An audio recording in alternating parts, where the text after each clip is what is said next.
Bora falar de futebol, boa noite a todos. Vou fazer uma breve apresentação para quem está me conhecendo hoje. Meu nome é Rodrigo Fragoso, eu sou jornalista esportivo formado na Fundação Casper Líbero e especializado em marketing, gestão e direito na FGV. Atualmente, eu sou apresentador, comentarista e repórter da TNT Esportes, além de produzir conteúdos nas minhas redes sociais. Canal do Fragoso no YouTube, @Rodrigo_Fragoso no Instagram e @Repórter Fragoso no Twitter também.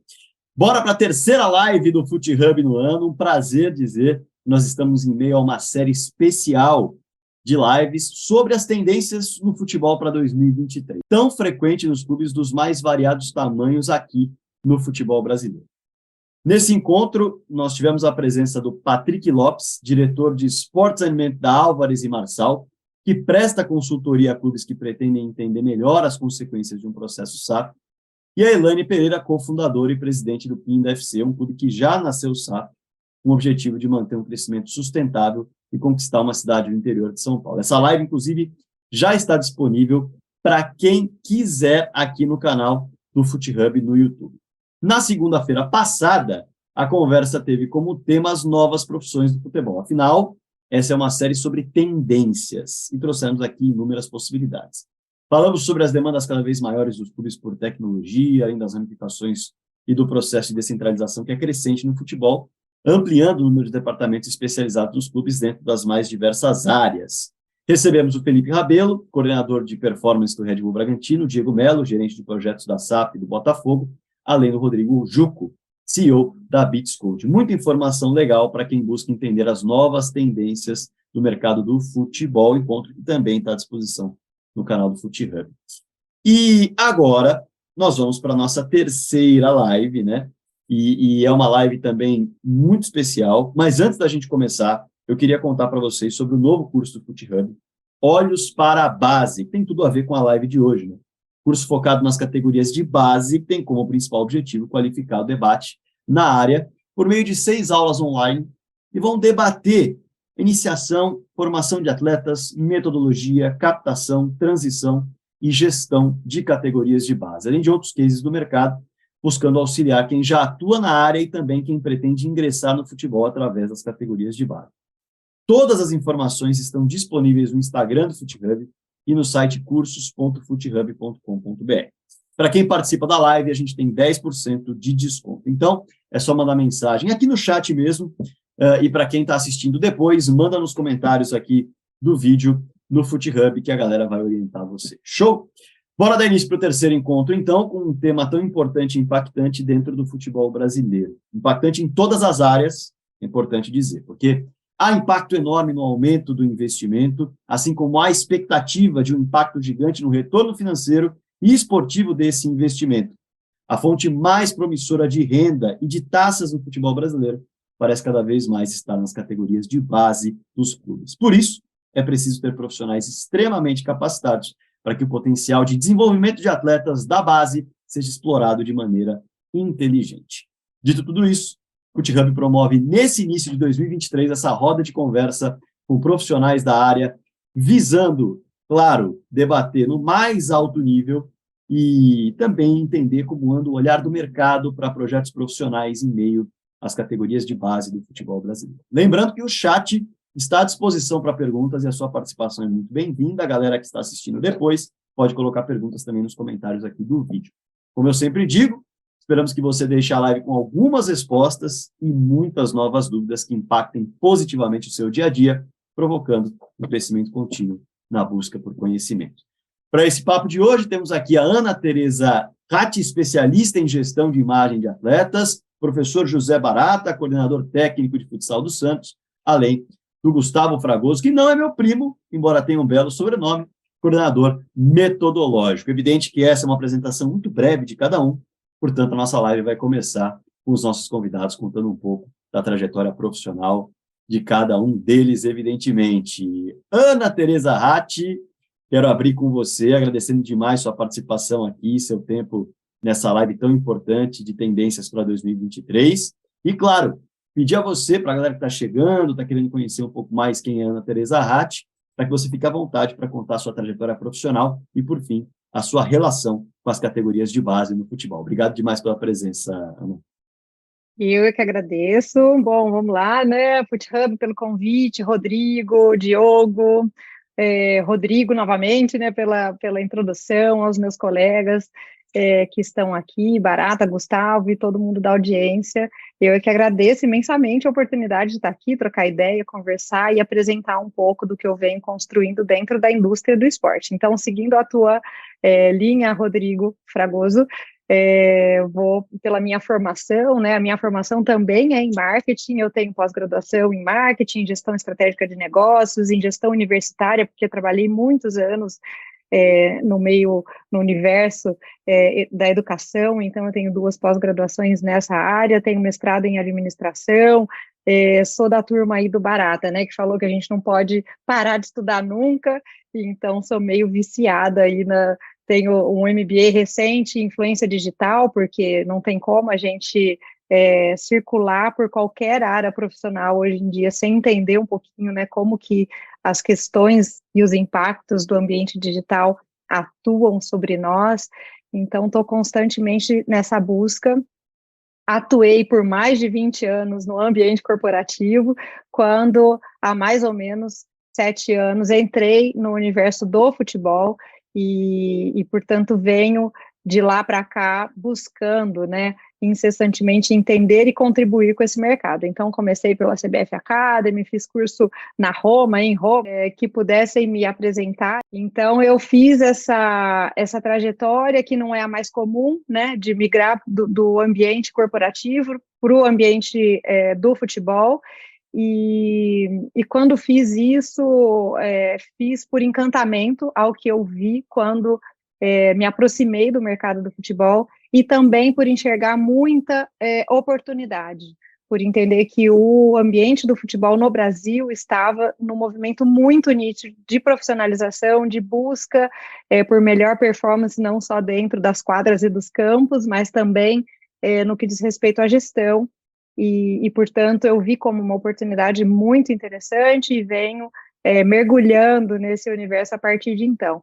Escrevi um e-book, um livro digital, melhor dizendo, né? Porque ele é um livro mesmo de 40 páginas, a gente fala e-book, pensa em algo talvez um pouco menor, que é a imagem, a relação da imagem do atleta como ferramenta nesse ambiente, né, que é um ambiente tão competitivo.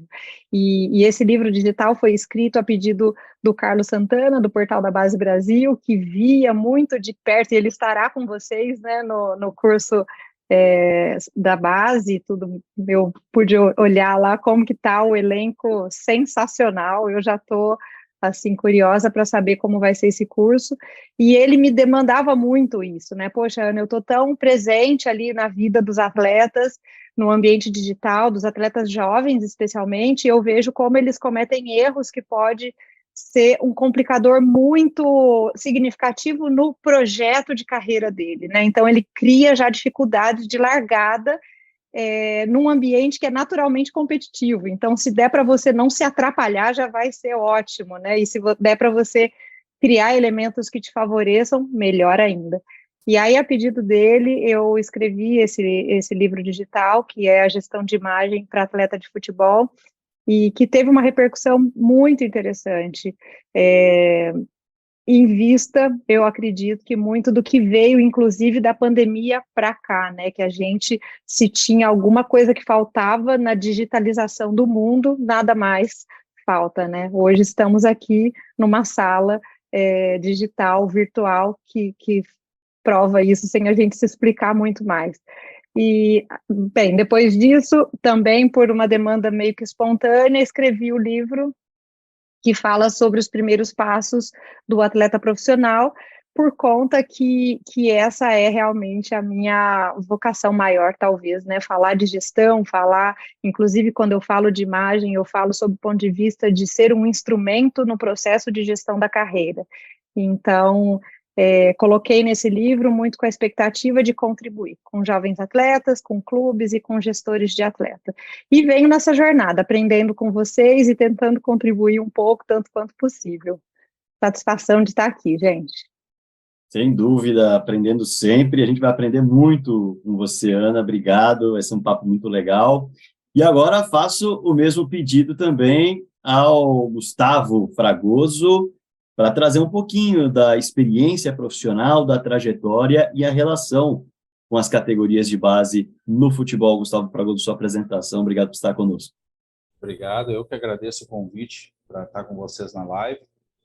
Queria agradecer a ti, ao Diogo, ao Rodrigo, o outro Rodrigo que não é Fragoso, né, pelo convite.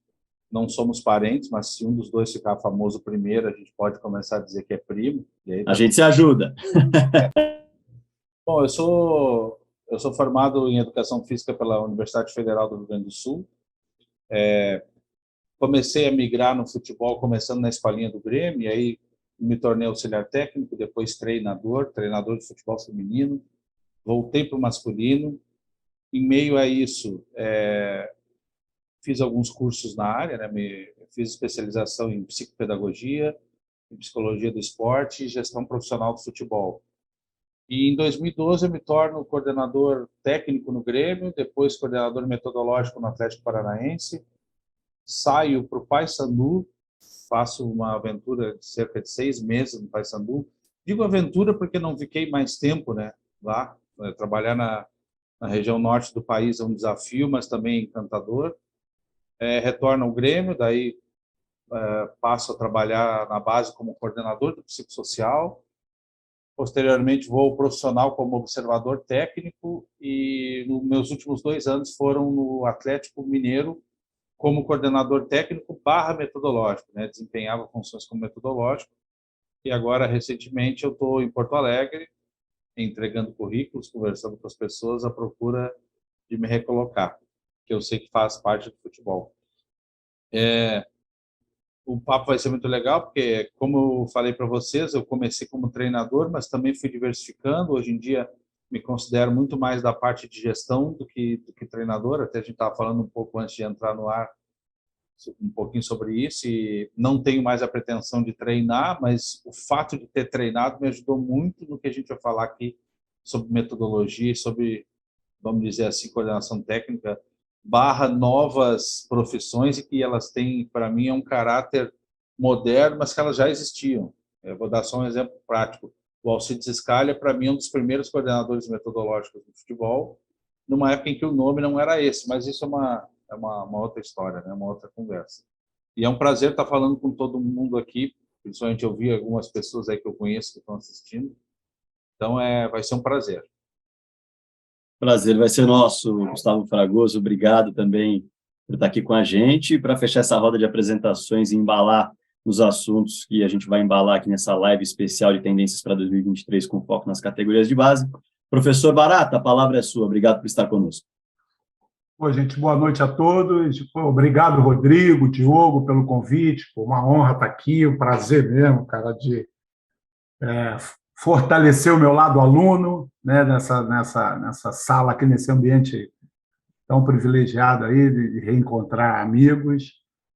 Eu sou um professor de educação física, especialista em futsal futebol, sou um ex-atleta de futsal, né? Dei uma passeada no futebol no meu processo inicial de formação, no Rio de Janeiro, e estou no Santos há mais de 20 anos, cara, sempre passeando todas as funções, professor de escolinha, treinador, supervisor. Hoje eu coordeno o departamento de futsal, onde a gente, por cultura do clube, a gente passeia muito nessa relação futsal-futebol, onde minha área de interesse, área de estudo, né, sou gestor executivo CBF, coordenador técnico CBF, mas é uma área, essa relação futsal-futebol, onde eu tenho bastante inclinação, bastante curiosidade, e a gente está sempre aprendendo. Então, estou aqui à disposição de vocês, apresentar um pouquinho do trabalho que a gente faz aqui no Santos Futebol Clube e juntar o que vocês estão fazendo por aí, tá bom? Um prazer mais uma vez estar aqui. Um abraço a todos, boa noite.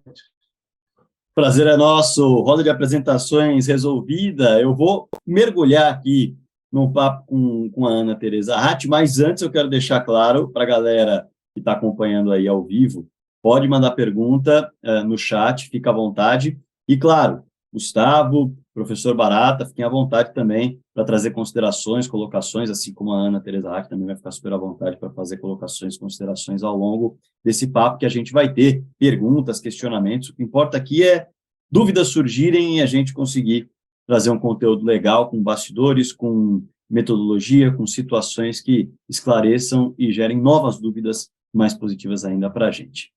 Ana, queria abrir esse papo contigo, porque antes de qualquer coisa, hoje eu pude ver no seu Instagram algumas participações em fóruns, consolidação de estudos em diploma, além do livro também citado e mostrado aí para nós, e eu percebi que a palavra mais citada no teu dia a dia, não sei se estou errado, mas pelo menos o seu Instagram entrega isso, é a palavra profissionalização. E de uma forma genérica, ela vem com um significado simples, que é não se apoiar em opções políticas e estatutárias para tomar decisões. Isso é o que as pessoas de fora levam como significação de profissionalizar um clube. Mas a gente precisa entender, antes de tudo, o que vem com a profissionalização, e não só a palavra. Então, dentro do trabalho, desse olhar que você traz, essa bagagem de 20 anos no mundo corporativo, mergulhando no mundo do futebol, e tem suas diferenças, o que é profissionalização no mundo do futebol, voltado para as categorias de base, para o teu olhar de especialização? O que é preciso fazer para profissionalizar, principalmente essa área que cuida, de fato, da imagem do atleta, e é algo que, em tempos de redes sociais, com tanta exposição, é fundamental. Não tem como mais ser uma pessoa que vai trabalhar na ideia de ser um bicho do mato. Vou me esconder aqui, não vou me utilizar da minha imagem, né, Ana? Exato. Conversar com um jornalista é complicado, né? Porque, assim, a pessoa vai lá e faz o processo cirúrgico, a lição de casa está super bem feita, Rodrigo, parabéns. Exato, eu vejo, e como eu até falei na minha apresentação, né? Quando eu decidi entrar e inclusive, migrar, vamos dizer assim, né, do desenvolvimento que eu vinha na minha profissão, eu era diretora executiva da Croton, uma das maiores universidades do mundo, e me encantei pelo ambiente do esporte. Quando eu tomei essa decisão, eu tomei por ver muita oportunidade, e toda essa visão foi pautada nisso, nesse olhar de enxergar a necessidade da profissionalização. E aí, para responder bem diretamente, né, o que é, sob o meu ponto de vista, obviamente, né, eu casaria essa palavra que você viu recorrente nas minhas comunicações de rede social com estratégia. Então, eu vejo que é esse o grande ponto, é esse a grande chave da mudança, a gente conseguir olhar para o nosso futebol de uma maneira talvez mais estratégica, de uma maneira mais profissionalizada do ponto de vista de profissionais qualificados em todas as áreas, para que a gente tenha objetivos mais claros e bem definidos, organizados com os nossos recursos, considerando um cenário que muitas vezes vai para além do nosso cenário local, seja ele o local, a cidade, o estado, o país ou até o universo global, e a partir desse olhar, que é um olhar mais profissionalizado ou mais estratégico, com definições mais claras, a gente aumenta muito a nossa chance de sucesso, a nossa chance de performar com mais competitividade. Então, para traduzir, para sair do campo da imaginação, usando um exemplo que talvez todos tenham tido acesso, o relatório recente da FIFA com relação aos volumes, né, de negociação feita com atletas do futebol, né?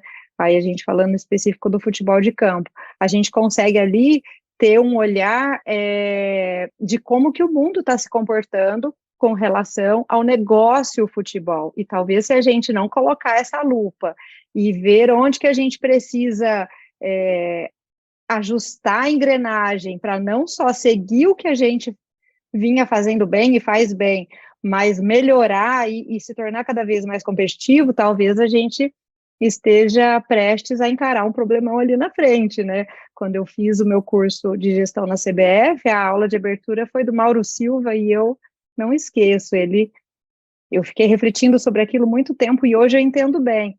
A gente não pode se acomodar na ideia de que somos o país do futebol. A gente, no máximo, hoje pode se posicionar como um país formador de atleta, né? Porque o futebol em si, ele evoluiu muito no mundo todo. Então, a gente precisa assumir essa posição e criar mais eficiência para essa posição, para que a gente seja cada vez mais competitivo e que a gente tenha cada vez mais a nossa fatia do bolo, né? Então, por exemplo, nesse relatório, o Brasil é, de longe, o que mais vendeu quase 1.000 atletas na última temporada, no entanto, não é o que mais rentabilizou. Portugal, por exemplo, com a metade, fez o mesmo. Então, isso me dá a ideia de que a profissionalização conseguiria, e conseguirá, na verdade, né? Porque eu falo que o meu olhar é muito otimista, e até porque eu vejo muita gente boa, trabalhando duro, colocar as coisas em patamares cada vez mais eficientes. E aí, levando para o ponto, né, que é o foco da minha fala hoje aqui, que é o ponto da comunicação, da imagem, comunicar isso de uma maneira que traga valor, ou que, no mínimo, represente o valor que está sendo gerado, é um desafio paralelo. Então, tem uma fala que é assim, né, a galinha e o avestruz, né, a galinha bota um ovinho desse tamanho e cacareja alto, para todo mundo saber que o ovinho dela está ali, já o avestruz bota um ovo enorme e não faz o mesmo. Então, entender o potencial da comunicação para valorizar o que temos é algo que também, sob o meu ponto de vista, é extremamente estratégico. E aí, em diversos aspectos, a gente pode falar do clube, a gente pode falar de venda de produtos, a gente pode falar de algo que eu gosto muito e acho essencial de ser tratado como prioridade, que é a formação do atleta, sobre esse ponto. Então, eu vi na rede social de algum de vocês falando de quando começar, né, a formação do atleta, e a questão de ensiná-lo a se comunicar, ensiná-lo a se posicionar, ensiná-lo a representar. A gente estava falando antes aqui da cultura do clube, ensinar que ele representa uma cultura de um clube que leva um patrocínio no peito e tem toda uma nação de torcedores. Ensiná-lo sobre isso é parte da valorização de um ativo, além de você jogar a chance de sucesso desse atleta para um patamar mais alto. Então, assim, muito em linhas gerais, né, eu vejo a conexão dessa palavra profissionalização com esse olhar mais estratégico, cada vez mais estratégico, né, por conta que eu vejo muito sendo feito, especialmente muitas pessoas qualificadas e competentíssimas. Então, ampliar isso e se abrir para a possibilidade de pessoas, né, de metodologias, de ferramentas, inclusive, que já existem, testadas em outros mercados, para contribuir nesse processo do futebol. E eu tenho certeza, aliás, essa explanação gerou uma série de questionamentos muito legais aqui. Ana, obrigado pela sua explanação, porque olhando justamente para o que a gente observa hoje, eu ouvi uma frase certa vez, que é de cultura popular, é a seguinte: não basta ser bom, é preciso parecer bom também. E isso tem muito a ver com a valorização da imagem, e é outro ponto também que eu vi que você aborda no seu Instagram, envolvendo como todos nós somos marcas. E como trabalhar isso? E aí eu venho para uma pergunta mais técnica agora, porque eu sei que tem muitos profissionais aqui da área que estão acompanhando, trabalham em clubes e querem projetar essa ideia também, e tem pessoas que também têm a ideia de observar um mercado a se entrar. Até nós fizemos na live passada essa questão das tendências para 2023 em relação a novos profissionais. E as atividades nas categorias de base também geram, por essa exposição e atenção, uma perspectiva para novos profissionais. Então, como trabalhar de fato para o professor Barato e para o Gustavo Fragoso receberem jogadores que são ativos ainda melhores nesses quesitos que você citou, Ana? Que equipe você precisa ter num clube de futebol? Que tipo de profissional você precisa ter para cuidar desse atleta como uma marca, para cuidar desse clube, dessa categoria de base em si como uma marca e potencializar não só a parte técnica, mas também a questão do ativo e, quem sabe, superar Portugal, por exemplo, mais para frente. E não deixar a gente ser engolido pelos Estados Unidos, né? Também, Porque também. também um relatório recente mostrou a MLS superando a gente em negócio, né? Isso é da semana passada, é super recente também. A estrutura, Rodrigo, olhando até para o mercado que não é necessariamente do futebol, né? Olhando para o mercado corporativo. A estrutura, cada um organiza do seu jeito, né? Então, por exemplo, muito se fala de inovação, aí tem clube, alguns poucos, que criaram um departamento de inovação, com uma, com duas, com três pessoas lá. Alguns clubes atribuíram a inovação para todos os departamentos, de forma que tenha uma visão transversal. Então, a estrutura, eu acho que não é o foco, é a gente conseguir criar a pauta dentro do clube, né, com pessoas qualificadas para isso, e para olhar para o tema com a devida atenção, com a devida conexão com todo o restante, porque eu vejo que um erro muito comum e muito fácil de ser cometido é a gente olhar a estratégia de imagem, estratégia de marca, como algo desassociado de todo o restante. Então, de novo, eu volto na nossa resenha aqui do começo, né, usando a linguagem, que a gente estava falando da cultura organizacional. Então, a gente talvez tenha que dar vários passinhos para trás, para entender que quanto mais o clube souber exatamente quem ele é, isso passa por questões bem básicas mesmo, que eu não quero parecer conceitual, é realmente importante. Missão, visão, valores, quem eu sou nesse universo, né? O meu organograma, qual que é a minha estrutura, como que a hierarquia funciona aqui, como que as pessoas estão divididas, o que é o papel de cada um. Então, eu tendo toda essa estrutura, os meus processos, né, como é que eles funcionam, as pessoas, como estão distribuídas e as suas atribuições, como é que são divididas, eu tendo tudo isso, claro, eu vou criar, então, a condição do atleta ser desenvolvido da mesma forma que é desenvolvido na parte técnica, tática, física, comportamental, eu vou criar a condição de desenvolver esse atleta para ele ser um bom representante daquilo que eu quero ser como propósito. E esse é um ponto importante, porque a gente fala de imagem, é muito fácil de colocar a mente lá no Neymar, né? Eu vou ensinar que cabelo que ele tem que ter, eu vou ensinar que tipo de acessório, qual que é a melhor necessaire para ele chegar no jogo, não tem absolutamente nada a ver com isso. Vou ensiná-lo a ser popular na rede social. De repente, hoje em dia, um bom engajamento na rede social pode ser interessante, mas de longe é esse o foco, não é esse o foco, né?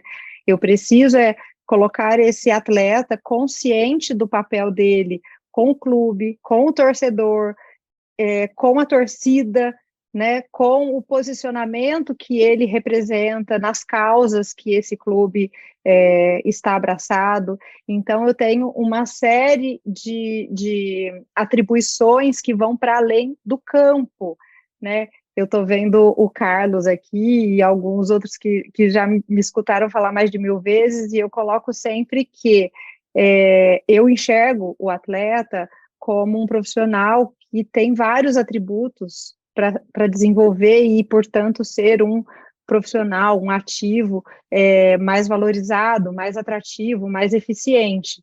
E hoje, para mim, a questão da marca pessoal ou da imagem é um desses atributos. É claro que cada um desses atributos tem pesos diferentes.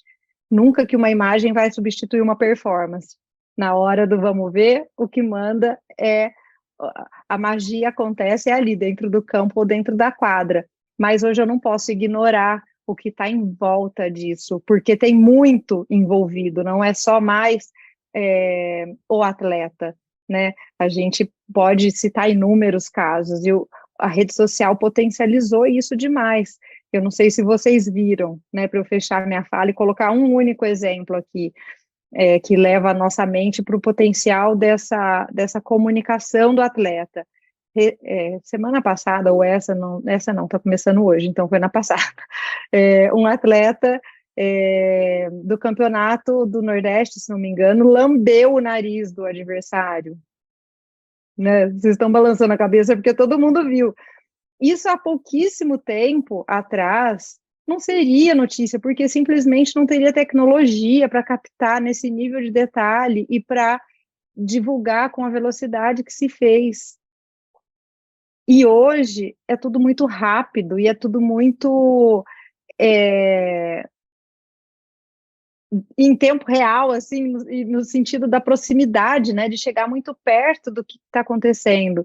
E é por isso que a minha bandeira é que os jovens, né, e aí conectando com a ideia da formação desde a base, precisam receber essa formação desde muito cedo. Essa é uma pergunta que eu recebo sempre, mas quando começar? E é muito comum se ter uma resposta padrão de não, na hora certa se faz. Mas se ele não tem uma estrutura bem consolidada dentro dele, dificilmente a conduta dele vai ser coerente na hora certa. Então tem que ser uma construção, da mesma forma que ele constrói a tática, constrói o fundamento, constrói o físico, constrói o comportamento, ele constrói as habilidades dele relacionadas à exposição da imagem e da marca dele. É muito interessante, porque o atleta de futebol, ele começa jogador, se torna um atleta de futebol e com o advento das redes sociais, ele de fato é uma grande marca. É uma grande marca que se relaciona com outras marcas e aprender como ser uma marca, de fato, como tratar a própria marca é algo que faz todo sentido e que valoriza ou desvaloriza um profissional. Ana, antes de eu passar a bola para o professor Barato e para o Gustavo também, eu acho que é legal a gente tentar trazer aqui um pouco da ideia de 3 pilares, por exemplo, seriam fundamentais serem trabalhados no dia a dia em relação à imagem do atleta. Seja uma imagem do cuidado próprio com o trato envolvendo assuntos de posicionamento, seja também a questão da imagem dele dentro do clube, como se relacionar, de que maneira se relacionar, com tudo que o clube tem à disposição, em termos de possibilidades de ações sociais, ou até em termos de relacionamento com perspectiva de utilização de ferramentas para performance. Tudo isso. Quais seriam os 3 pilares que todo clube deveria colocar como algo paralelo ao desenvolvimento tático, ao desenvolvimento técnico e ao desenvolvimento também psicológico? Qual é esse 4º elemento e que 3 pilares a gente poderia colocar como porta de entrada em relação à construção de uma capacidade de desenvolver bem a sua imagem? Eu nunca pensei, assim, objetivamente em 3 pilares, então vou tentar construir isso aqui agora com vocês. Pode ser menos também, eu só tentei... ou mais, né, eu não sei. Ou mais. Mas, assim, pilares essenciais que eu vejo. Primeiro, é conceitual, é realmente, e parece bobo, mas eu acho que esse é realmente o primeiro, do atleta entender o papel dele nesse processo todo. Então, é educar realmente, e não é com uma palestra, não é com um encontro, é você fazer um processo de educação para que ele entenda o papel dele. O dia que a gente tiver isso, a gente não tem mais atleta tirando a camisa na hora do gol, porque é aquele momento do engajamento máximo, não é nem por causa do cartão, só o cartão é importante também, porque ele cria um problema ali para a estrutura do jogo, mas seria o momento dele fazer uma entrega importante para a marca patrocinadora, e isso tem muito valor para o clube, né? E hoje a gente tem ferramentas de alta tecnologia que estão a todo momento, são robôs que estão a todo momento calculando o quanto que as marcas estão expostas e valorando isso. Então, os patrocínios, eles chegam no final do dia, ou no final do mês, ou no final da temporada, e conseguem ter com muita clareza o que investiram versus o que tiveram de retorno de exposição de marca. O atleta tirando a camisa, ele tira parte dessa devolução da exposição da marca, o famoso ROI, né, o retorno obtido do investimento. Então, educar não é fácil, porque é algo que a princípio está muito distante, então precisaria montar um programa com etapas, com rotina, com periodicidade, educar. nesse processo de educação, eu vejo a assessoria de imprensa como um instrumento essencial. Então, fazer media training, ensinar esse atleta a falar, ensinar ele a se posicionar. Olha, você tem patrocinadores no seu ombro, você se posiciona na bancada, põe as mãos em cima, dê o bom dia, dê a boa tarde, trate assim, fale assado. Se a pergunta for maliciosa, respire, pergunta, enfim, tem todo uma forma de fazer a qualificação desse atleta para o ambiente, para o momento de exposição e mídia. Muitas vezes ele não vai estar preparado, porque isso não é natural, né? É algo que requer qualificação. Então, assessoria de imprensa acho que ajuda muito. E depois a questão realmente da exposição nas mídias sociais, que é algo que o jovem, especialmente, tem muita facilidade para confundir. É muito comum, quando me chamam para ir falar com os atletas, deles falarem, bom, mas a minha rede social é minha, é pessoal.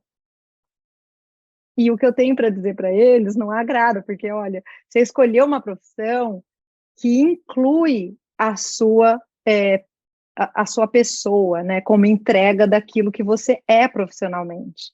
Então, você colocar isso num nível que contribua com o clube, que contribua com a sua própria carreira, é uma decisão sua, realmente, mas pode ser também algo que vai te valorar ou te desvalorizar.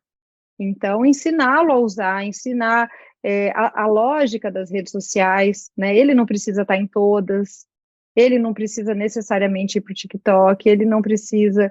Então, como comunicar em cada rede, como fazer a construção ali da jornada dele, né? Como que ali você conta uma história. Então, tem todo um processo prático ali e que é desassociado da ideia de ser um popstar, de ter milhões de seguidores, de ser muito popular. É muito mais ligado com fortalecer a construção do atleta que ele está buscando ser. É interessantíssimo, e acho que Posso dar passa longe. Por favor, Gustavo. taco só, Rodrigo? Vendo assim, ó, da parte de dentro do clube, em base, que é onde eu trabalhei a maior parte da minha vida, a gente tem uma questão interessante quando a gente fala em educar, né? Porque os clubes, em geral, procuram fazer media training, procuram fazer várias questões em relação à categoria de base para ir preparando o menino quando chega no profissional. Só que o clube não está preparado para esse mesmo menino. Se o menino for muito inteligente, for muito persuasivo, for um cara que se posiciona bem, o clube, ao mesmo tempo, também não quer muito esse posicionamento dele. Por exemplo, os clubes não querem um jogador falando sobre política. Os clubes não querem um jogador falando sobre religião, sobre sexualidade. Então, quando a gente tem que ter bem claro, todo mundo aqui que está vendo, que trabalha com futebol, que quando a gente começa a educar alguém, que é um ato político, a gente às vezes é a primeira vítima dessa pessoa que está sendo educada, ou desse grupo, é isso. Eu vivi isso muito bem e eu parei de sofrer quando eu era treinador. Que eu tive uma categoria que eu vivia trazendo questões para eles discutirem da maneira de jogar, da maneira de se posicionar perante as outras pessoas, e eu era sempre o primeiro a ser atacado por eles. Eu só relaxei quando a psicóloga do clube disse assim, quando tu está ensinando alguém a pensar, tu é o primeiro alvo dela. Quando tiver filhos, vai ter isso. E é verdade. Depois que eu fui pai, é que eu fui entender essa questão. Então, eu acho fundamental o que a Ana está falando, da questão do clube entender desde cedo que aquele menino não é só um produto, mas que ele também é uma marca dentro de outra marca. E que ele tem que proteger ele, às vezes, até dele mesmo, para poder o clube conseguir ter um retorno financeiro bom e o menino ter o encaminhamento dele como deveria. Porque a gente sabe que do jeito que está uma rede social e as mídias, se com 17 anos eu me posiciono errado num campeonato televisionado para todo mundo, dependendo do que eu fiz, já era a minha carreira, o que o clube pretendia para mim. Então, e eu vejo que os clubes não levam a sério como deveria, como a Ana está dizendo. A gente vê, eu gostei muito da tua fala, quando tu diz, os clubes vêm em palestras, uma palestra educacional e acha que está tudo bom. Não, educar um atleta é sistemático, é fazer ele passar por situações que ele tem que se expor, é fazer ele entender que o que ele fala tem efeitos no outro clube, em outra pessoa que está assistindo. A rede social não é só dele mesmo, né? Infelizmente, não. O que eu falo hoje vai reverberar, para o bem ou para o mal, né? Então, era só para complementar o que a Ana estava dizendo. Gustavo, obrigada. Eu sei que eu me alonguei aqui, mas 2 ganchos usando a sua fala. Posso aqui, Rodrigo? De modo algum, só não vou em nada. É de verdade. O bom do papo é esse, vamos tocar. Porque você tocou um ponto, Gustavo, que é essa questão do tamanho do megafone, né? Que é essa rede social. E no meu livro digital, o Diogo Couto, que na época era superintendente do Orlando City, ele fez um depoimento muito interessante, que o Orlando City já deixou de contratar mais de um atleta que aos 20, 21 chega lá para ser o atleta que passou num processo seletivo, mas a hora que você vai olhar a vida dele anterior, ele tem alguns momentos na comunicação digital dele que o clube não assume, e o clube pensa, se isso aparece, a gente não assume isso, porque isso não colabora com o que a gente preza, com o que a gente quer para a construção da nossa marca. Então, é exatamente, né, um caso real assim, que eu tenho dentro até do meu contexto aqui, na linha do que você disse. E a sua fala também me fez lembrar do seu Juan Finger, já falecido, e que num papo com ele falava assim, na minha época, que eu tinha que vender os meus atletas pelo mundo, eu saía com 1, 2 malas com aquelas fitas de videocassete com os momentos e tal. E hoje a gente faz isso num clique. Então, é realmente a decisão estratégica, por isso eu falei, né, que a profissionalização combina muito com a palavra estratégia. É a decisão estratégica de como eu vou expor, de onde, de que forma, de quais aspectos eu vou ressaltar, porque eu tenho o poder de falar com o mundo inteiro sobre os meus atletas, sobre o meu processo de formação, sobre o que eu quiser.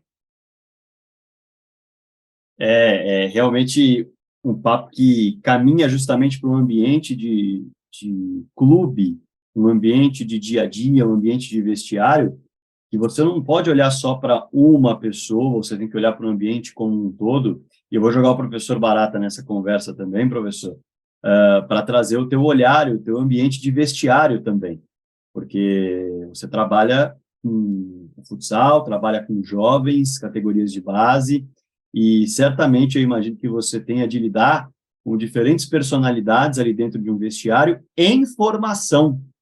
Como é trabalhar isso? Você entende que, olhando para tendências no mundo do futebol, mais para frente haverá, sim, como a Ana disse, uma quarta via aí de trabalho, não só técnico, tático e físico, mas também essa via de trabalho de preparação mental, preparação de formação, de fato, do ser humano que está se tornando um atleta por ali. Dentro da tua experiência, você sente essa necessidade até para o bom ambiente de vestiário? Rodrigo, Ana, parabéns por sua fala aí, cara. Como sempre, obrigado aí por todo o aprendizado. Carlão, um abraço, meu amigo. Bom te ver aí. Rodrigo, cara, a realidade, cara, é que o futebol concorre com tudo isso diariamente, cara. Sabe? Futebol, mercado, cara. Futebol, essa percepção que eu tenho desde o início aqui. Eu e o Carlão, a gente conversa, mesmo que indiretamente, aí alguns grupos.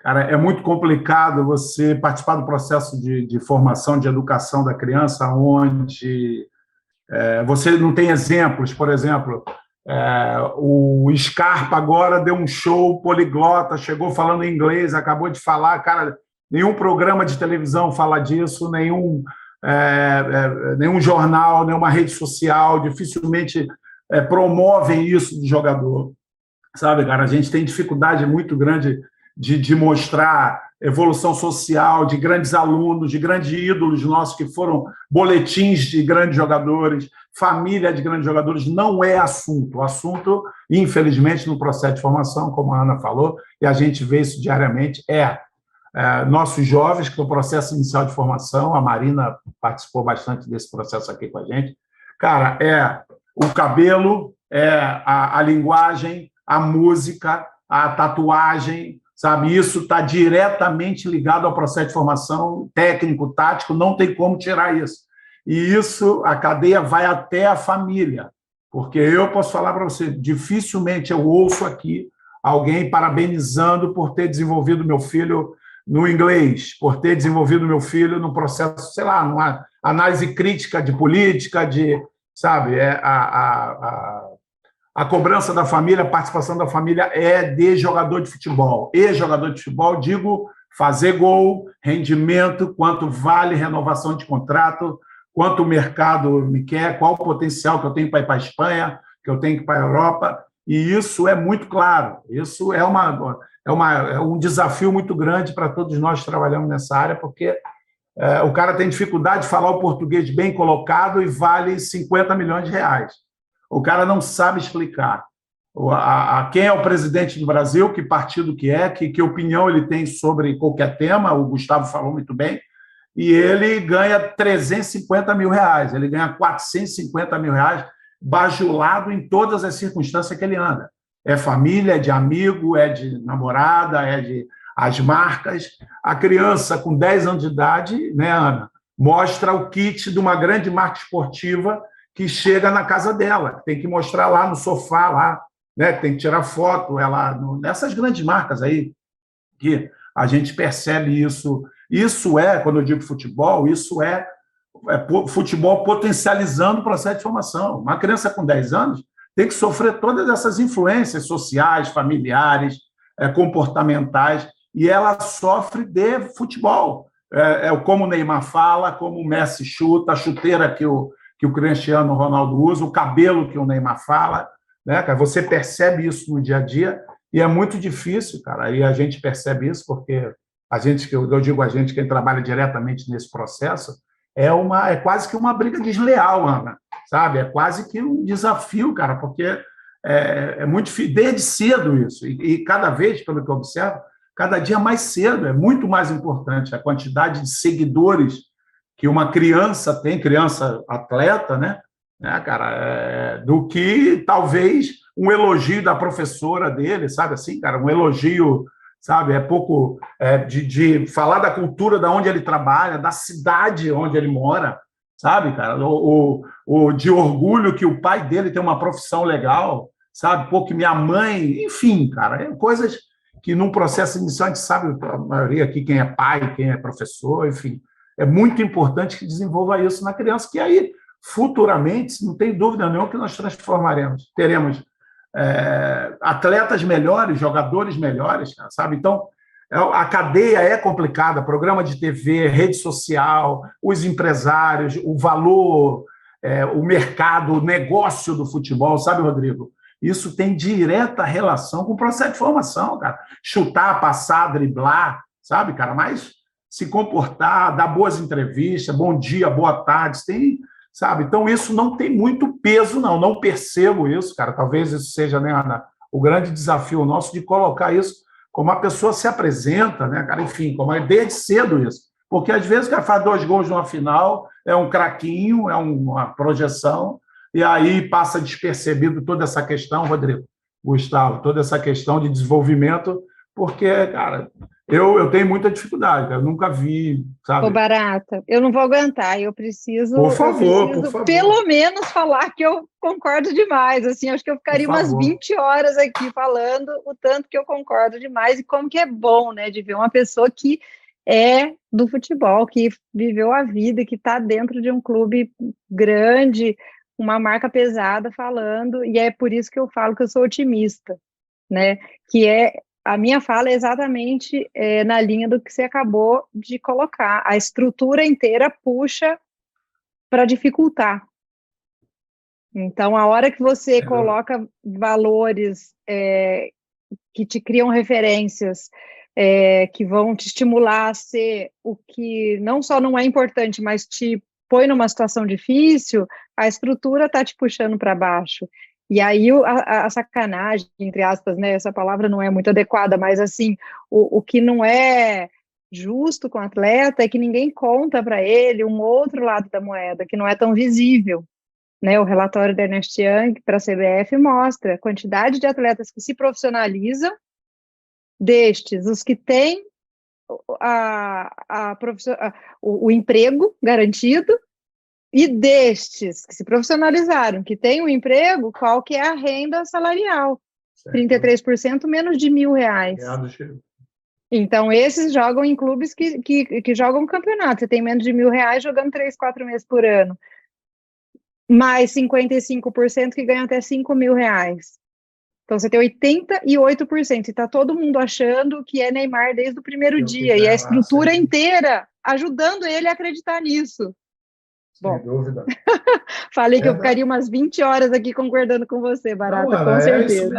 Essa é a sensação. Para confirmar isso, é rápido também. Quando o Barata fala, gostei de toda a estrutura, puxa, e até para baixo, até nós profissionais que estamos dentro de comissão. Eu vou falar o milagre, não vou falar o santo. Mas eu trabalhei num clube que nós fomos para uma competição no Chile, os meninos estão na capital do Chile, talvez nunca mais eles vão ao Chile, e a comissão técnica não queria que eles fossem no dia de folga conhecer a cidade. Ou seja, então a comissão é a primeira a estar reclamando do empresário, do pai, de outras pessoas, dos amigos, mas ele, como comissão, não age como um educador também. Ele não está ajudando aquela criança a se formar. E eu sei que você já deve ter visto isso em vários clubes. Então, eu acreditava antigamente que era o dirigente, principalmente, tinha que mudar, mas é toda a cadeia que tem que mudar. Sem dúvida, Gustavo. Até porque, cara, esse professor, talvez esse treinador, não seja cobrado se o filho, se a equipe dele foi para o Chile e não conheceu algo da cultura do Chile. Talvez seja cobrado porque perdeu o jogo para o Colo-Colo. Pô, você marcou errado, tu escolheu 4-3-3, era para tu ter jogado 4-2-2, e sei lá, 4-4-2, enfim, cara, isso é, entendeu? Isso é uma realidade, infelizmente, cara, isso aí é uma briga muito grande, isso aí, cara, isso aí sabe, cara, isso é de se preocupar, é um desafio, né, Ana, cara, isso aí é que a gente, porque é o resultado esportivo, né? Qual o problema de jogador de futebol falar inglês, cara? Qual o problema de ter só boletinzaço de jogador de futebol? Por que meu craque eu tenho que aceitar que ele seja o burro? Ah, não, o craque... Por que isso, cara? Não, da onde surgiu isso? Por que nossa entrevista de jogador de futebol tem que ser a gente somos, porque nós vai, e se Deus quiser, e se Deus... Porra, cara, entendeu? Isso é muito difícil Qual o problema? Não sei de onde essa relação, né, cara, sabe, enfim, isso é apenas uma percepção, eu trabalho nesse processo inicial e percebo isso, porque a informação é chutar, ganhar, altura, velocidade, força, sabe? Como é que comemora o gol, que música que você ouve, o fone tem que ser igual do cara que deu o exemplo, sabe? Por que ninguém entra no ônibus com os livros legais aí, que os caras leem um livro? Por que não pode ler um livro numa viagem, cara? Sabe? Por que um sub-13 não pode viajar? Sei lá, não pode ir uma roda de amigo e ver estar cantando o funk, dançando o passinho? Não tem problema nenhum, cara. Pode, tudo bem, a nossa cultura. Mas por que não é muito comum? Por que a gente não vê, não percebe, e cada vez menos, a gente, essas questões? Então, isso é bem falado, Ana. Isso, e eu digo para você que é a percepção que eu tenho no meu dia a dia, que está cada vez mais difícil. Isso dá uma impactada. Nós estamos formando jogador de futebol desde cedo, cara. E tem questão social e familiar, porque essa criança, a Marina sabe bem disso, o Carlão, talvez banque a família dele toda já, sabe? Onde ele tem que aprender a se comportar, a tirar o prato da mesa, a falar bom dia, tirar boas notas, respeitar a professora. Esse menino já banca a família, diretamente ou indiretamente, né?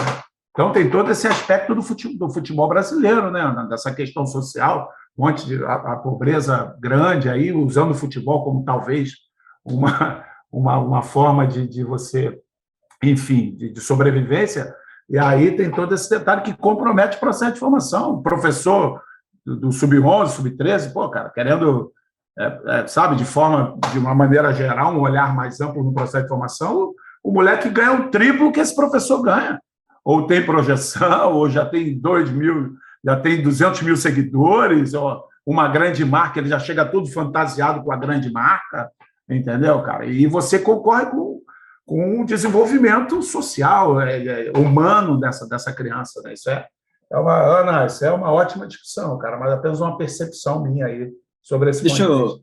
Deixa eu puxar a palavra antes da Ana, acho que esse debate está muito bom, inclusive porque a gente vai estar falando sobre desenvolvimento cognitivo, que é algo cada vez mais exigido também na prática do esporte, né? Até por isso não são mais jogadores de futebol, são atletas de futebol, e o futebol tem suas complexidades no momento em que ele acontece, tanto no treinamento quanto no dia em que o resultado do treinamento aparece, que é o jogo.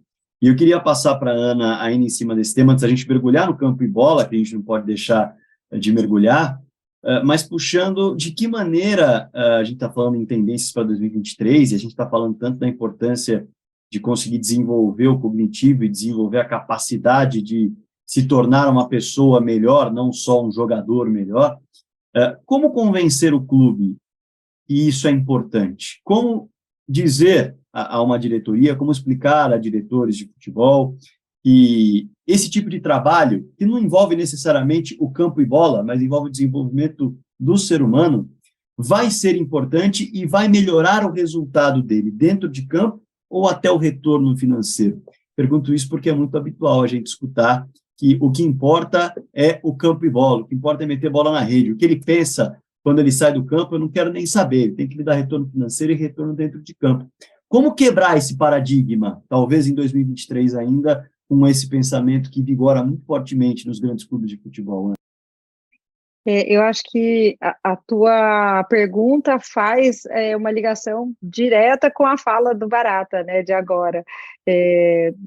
Eu vejo também uma ligação com a tua primeira pergunta, com relação à profissionalização. Então, como a gente convencer esse clube? Penso eu que pessoas qualificadas, com olhar estratégico, vão ser capazes de entender que, sob o ponto de vista social, que o Barata estava colocando, o Gustavo também colocou aqui, e é fácil da gente entender isso, o futebol tem um poder muito grande numa nação, né? Pelo volume de gente que passa ali. Então, a gente conseguiria fazer a diferença para uma nação, isso é muito grande.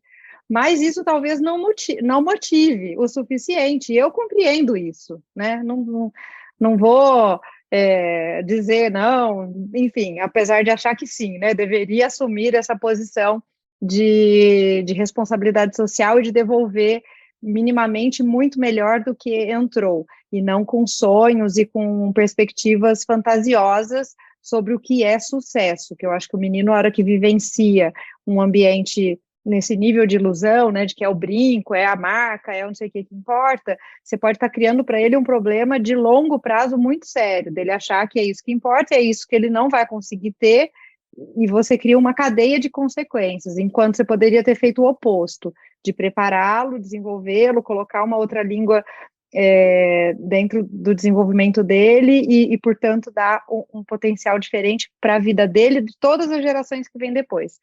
Mas, isolando esse aspecto social, respondendo a tua pergunta, o que motiva deveria ser exatamente o fato de que melhores pessoas são melhores profissionais, em qualquer profissão, e no futebol não é diferente. Então, se você tem um atleta, cognitivamente falando, mais desenvolvido, que fala minimamente o inglês, que é capaz de se comportar e de entender o ambiente para se ajustar àquele novo ambiente, entendendo questões culturais, entendendo diferenças culturais, você tem um ativo com um potencial diferente. Então, eu falei do relatório da FIFA, que mostra que a gente não faz tanto dinheiro quanto outros mercados, se comparado com o volume de venda, e talvez isso esteja muito associado a esse fato, de que a gente não forma tão bem. Eles precisam, por exemplo, passar por Portugal para ter uma vivência de Europa, para daí sim poder ir para outro lugar e conseguir se adaptar. E, enfim, só colocando hipóteses aqui, né? À medida que, se eu consigo desenvolvê-lo cognitivamente, eu deixo esse atleta talvez muito mais preparado para entender um esquema tático de um outro mercado. A gente sabe que é muito variável. Se eu ensino inglês, ele tem condição de chegar e de se ambientar com mais facilidade, e a partir do inglês ele vai ter facilidade para outras línguas. A gente sabe de inúmeros casos de atletas que foram para o exterior e não se adaptaram porque não tem funk, não tem feijão. Não tem funk no vestiário, não tem feijão. Então, se eu usando aqui a fala do Gustavo, né, consigo criar uma visão de mundo, né, e isso eu faço com o quê? Por isso que eu falei que não é uma palestra. Lá na missão, na visão, na estrutura do clube. Se eu consigo criar uma visão de mundo nesse atleta, que ele consegue perceber as coisas de um jeito diferente, o potencial dele de sucesso é muito maior. E se o potencial dele de sucesso é muito maior, a cadeia inteira que está ancorada no atleta vem junto, que é o clube, que é o empresário, que são as marcas patrocinadoras, que é tudo. E na hora que eu falo de estratégia, né, para amarrar a minha linha de raciocínio, e também conectando com a tua primeira pergunta da profissionalização, eu preciso, na minha visão, tá? É só a minha visão, dentro desse clube, me acostumar a olhar no mínimo médio prazo, que é algo um tanto difícil para o futebol. Porque eu tenho uma cadeia de consequências positivas se eu consigo olhar a médio prazo. Por exemplo, a gente tem mecanismos, training compensation, mecanismos de solidariedade, etc., que se eu formo melhor, e formar melhor talvez seja desenvolver um ser humano melhor, né? E aí eu estou cobrindo uma série de lacunas e mais potencializando o meu negócio. Se eu formo melhor, eu tenho muito mais chance de retorno sobre esse investimento que eu fiz, porque um atleta de base, a formação de um atleta tem um custo, e não é baixo, a gente sabe. Então, o que motiva deveria ser a junção, na minha visão, deveria ser a junção desses dois itens, o poder que o futebol tem de desenvolver uma nação a partir de tornar pessoas melhores, com hábitos melhores, com visão de mundo mais ampla. Mas se isso não for suficiente, olha para o negócio e vê que você pode ganhar mais com isso e ter um retorno mais interessante. Fantástico, fantástico. E claro que a gente tem que mergulhar, a gente falou muito aqui sobre essa questão do desenvolvimento cognitivo, comportamental, visão de mundo, imagem, e a gente também tem que abordar aqui nessa live o campo e bola, que faz parte, de maneira fundamental, desses atletas e da vida dos clubes, né? E a gente falou tanto sobre profissionalização, sobre estratégia, organização, Gustavo, que eu queria puxar para a conversa um pouco das atividades do dia a dia de um coordenador metodológico, porque, de fato, o futebol ele vai ganhando maiores ramificações, falei sobre isso na última live também, à medida que nós precisamos de um olhar mais atento a cada processo. À medida que as coisas evoluem, mais processos são necessários para minimizar os erros no esporte tão caótico, seja na formação, seja dentro do campo e bola. Gustavo, na tua experiência de formação, de categorias de base, como funciona o trabalho de um coordenador metodológico e o que ele coloca como metas e objetivos dentro de uma construção de um caderno que norteia, de fato, a organização na iniciação de um clube? Bom, eu vou falar um pouco da minha experiência, que eu acho que deve ficar muito mais fácil para todo mundo entender, porque são experiências bem diferentes. No Grêmio, eu trabalhei na coordenação técnica, mas o objetivo não era tão ligado à parte metodológica. Então, eu fiz parte de alguns processos como um trabalho de força específico para atletas que o clube enxergava como potencial a chegar à categoria principal. Então, esses atletas são tratados de maneira diferente na questão física. Tinha um projeto individual para eles. Eram cerca de 4, 5 atletas pensados do juvenil e do sub-20. Aliado a isso, eu participei também de um projeto do ISO 9001 para categorias de base. Então, hoje o Grêmio utiliza até hoje isso. A gente estava selecionando os itens de controle na categoria de base do ponto de vista organizacional, administrativo e até de questões técnicas. Eu acho um pouco polêmico, mas é um assunto para mais um outro momento. No Atlético Paranaense, aí sim, eu sou contratado como coordenador metodológico. Aí eu tinha um link entre base e profissional, onde não só eu, né, fiz parte da construção do caderno metodológico, de um currículo de formação e principalmente uma pedagogia do treino. Foram criados 3 documentos utilizados nesses clubes. Só te interromper para fazer uma pergunta em cima disso. É algo novo essa organização definitiva e documental de uma metodologia, ou é algo que já vem há muito tempo, os clubes se organizam dessa forma? Porque, às vezes, a gente tem a impressão de que muita coisa fica no boca a boca, ou ficava há um tempo atrás. Aqui a gente faz assim, aqui a ideia, o nosso DNA é esse, aqui a gente quer vontade, garra e desejo de vencer, tudo na questão, uma cultura mais oral, que se baseava tudo. E, pelo menos, essa é a impressão. Essa documentação, essa formalização, essa base científica já é algo mais recente que está sendo implantado nos clubes? Olha, a primeira vez que eu ouvi falar de um caderno metodológico num clube, quem está aqui na live pode me corrigir se eu estiver errado, foi no Paulínia, talvez em 2010, 2009, eu acredito nisso, que eles criaram uma ideia de jogo, criaram comportamentos de jogo e eram seguidos nas categorias. Eu não tenho propriedade para dizer se era seguido à risca. Mas depois disso começaram a ter iniciativas nos clubes. Eu sei que muitos clubes tinham a iniciativa de ter uma mesma ideia de jogo e de formação de base, mas como tu falou, sem a documentação necessária e também talvez sem a devida cobrança necessária.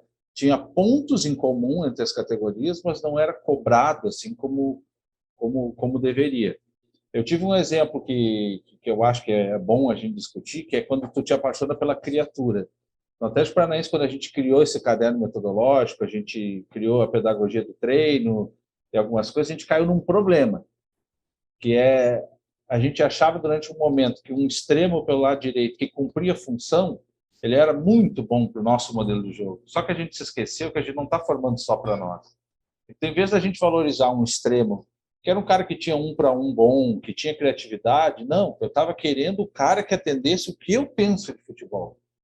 E isso é um problema que a gente cai. Quando a gente começa a construir algo num clube e está indo muito bem, tem que ter um momento que tem que parar para pensar e ver, esse é o caminho que o clube quer ou não é o caminho que o clube quer? Eu acho que tem uma coisa muito clara. Os clubes, em geral, eles costumam entregar o seu departamento profissional ao treinador do profissional, que é um erro, a meu ver. Então, o treinador X pensa de um jeito, ele é substituído 2 meses depois pelo treinador Y, que pensa totalmente diferente dele.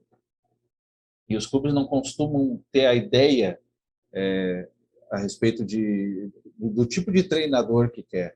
Eu sempre acho estranho nas escolhas de treinadores, tanto nas categorias de base como no profissional, o clube não leva em conta a sua história. Eu vou dar o exemplo do meu companheiro que está aqui, Barata.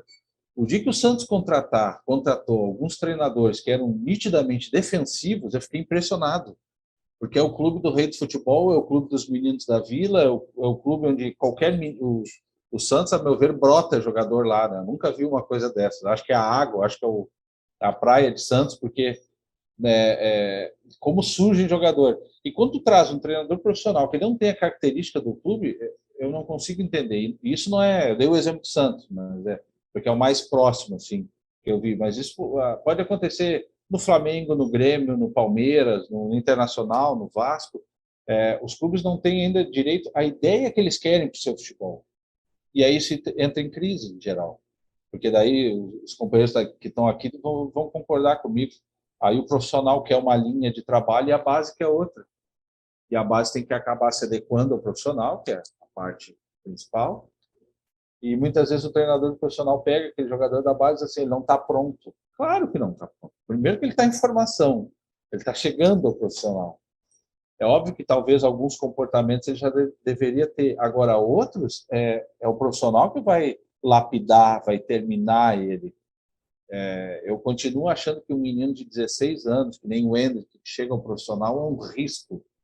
É que ele é um fenômeno, ele é fora da curva. Só que muitos clubes, a partir desse exemplo, querem botar um menino com 16 anos profissional achando que a gente vai ter o retorno. Ângelo aos 16, Vitor Roque aos 17. Exato. A gente podia dar exemplos aqui do Grêmio, que botou, a meu ver, né, a minha opinião, o Lincoln muito cedo no profissional, o Yuri Mamute chegou muito cedo ao profissional. Em outros clubes a gente tem alguns exemplos, porque não se permite terminar o processo de formação na base. Eu até estou fugindo um pouco da pergunta e fiquei divagando. Mas que o que me impressiona é o seguinte, né? Voltando ali, perguntando se é novo. Eu acredito que a maneira que os clubes estão tendo de querer se organizar e querer ter um caderno metodológico é legal. Só que o que me preocupa é a maneira que é feito o caderno metodológico, porque eu não quero parecer aqui um cara que não gosta dos termos mais modernos de futebol, mas tem muita coisa que a gente está se preocupando apenas com a didática e com a questão técnica do menino e está esquecendo outra parte, que é a emoção, que tu está ensinando uma pessoa, tu está fazendo um processo formativo. Então, está se dando muito mais valor ao menino entender o que é uma pressão alta, o que é uma linha de 4, como é que ele entra na linha, do que ele entender o jogo em si, que é aonde que ele tem que se colocar, de que maneira ele tem que se colocar. Barata aqui é mais especialista do que eu para dizer uma coisa. A gente ainda vê no campo meninos que têm uma falta perto da área, olhar para o banco de reservas e perguntar, bota na área a bola? Eu fico impressionado porque é uma dependência sem fim do treinador, e se o menino não botar a bola na área, vai ser julgado por aquele treinador porque quer que a jogada seja de acordo do jeito que ele quer. Então, está tendo um problema nosso como educadores, como professores, como treinadores, preparadores físicos, enfim, também de entender que jogo que a gente quer e o que a gente quer desenvolver de criatividade nesse menino. É um ponto que o Barata pode acrescentar, Ana, fica à vontade também para qualquer consideração. Talvez uma tendência dentro de próximos passos envolvendo as categorias de base seja trabalhar um caderno metodológico que seja menos limitador. A gente pode pensar assim, Gustavo, e claro que eu quero também a opinião do Barata, porque muitas vezes a gente precisa pecar pelo excesso para entender o equilíbrio, para localizar o equilíbrio, e isso em várias questões. Talvez seja uma tendência observar a capacidade de benefícios que um caderno metodológico pode entregar, mas também entender as possibilidades de malefícios que precisam ser retirados para evitar uma limitação, para evitar um olhar limitador e também para evitar limitar a formação do atleta. Barata, Gustavo e, claro, a Ana, fica à vontade para colocar também.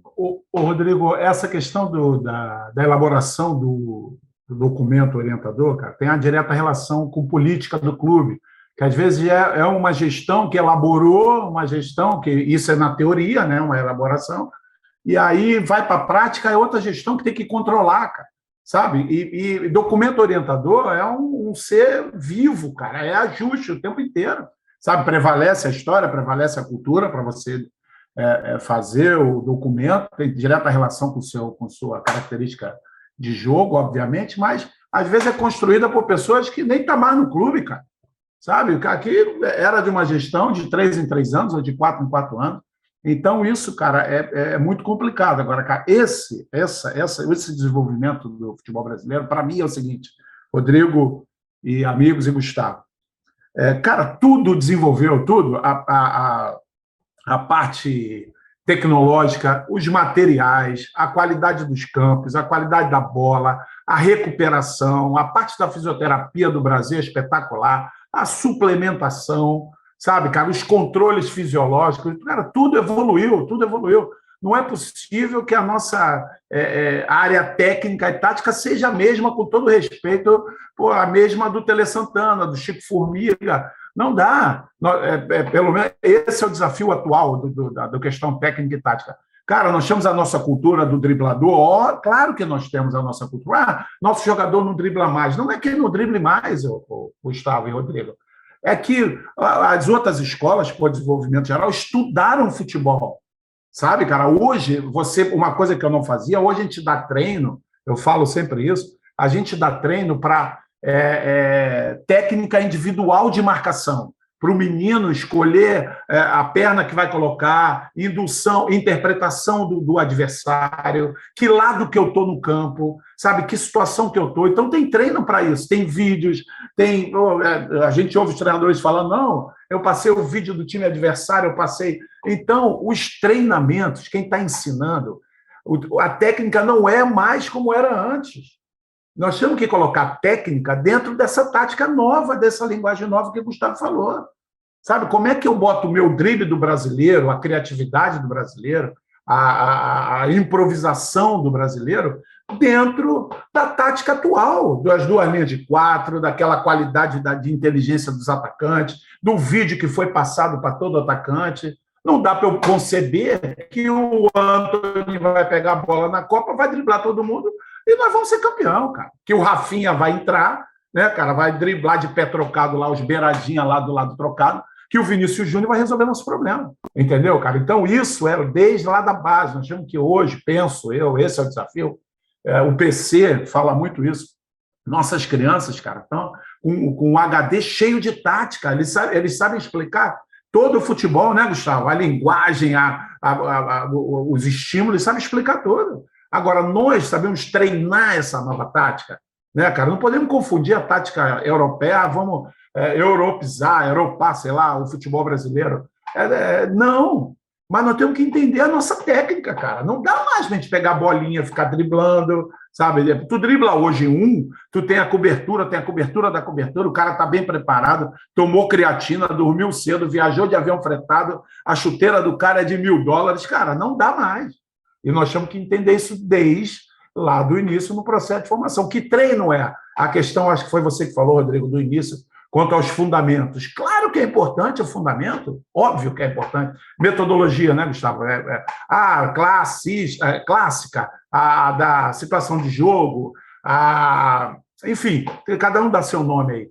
Cara, mas a questão é responder às demandas do jogo cada vez mais, e nós temos que ter jogadores inteligentes, cara, jogadores que entendam que é hora de dar o chutão, que é hora de agora eu vou pro mano, agora é hora de eu tocar de primeira, agora é hora de eu botar a mão para trás e pedir desculpa pro árbitro, agora eu entender que eu estou jogando com 100 mil pessoas, que eu entender qual é a tática do futebol inglês, como é que eu me comporto no aeroporto, como é que eu faço um lançamento. Cara, isso não tem jeito, faz parte. E sobre técnica, né, Rodrigo?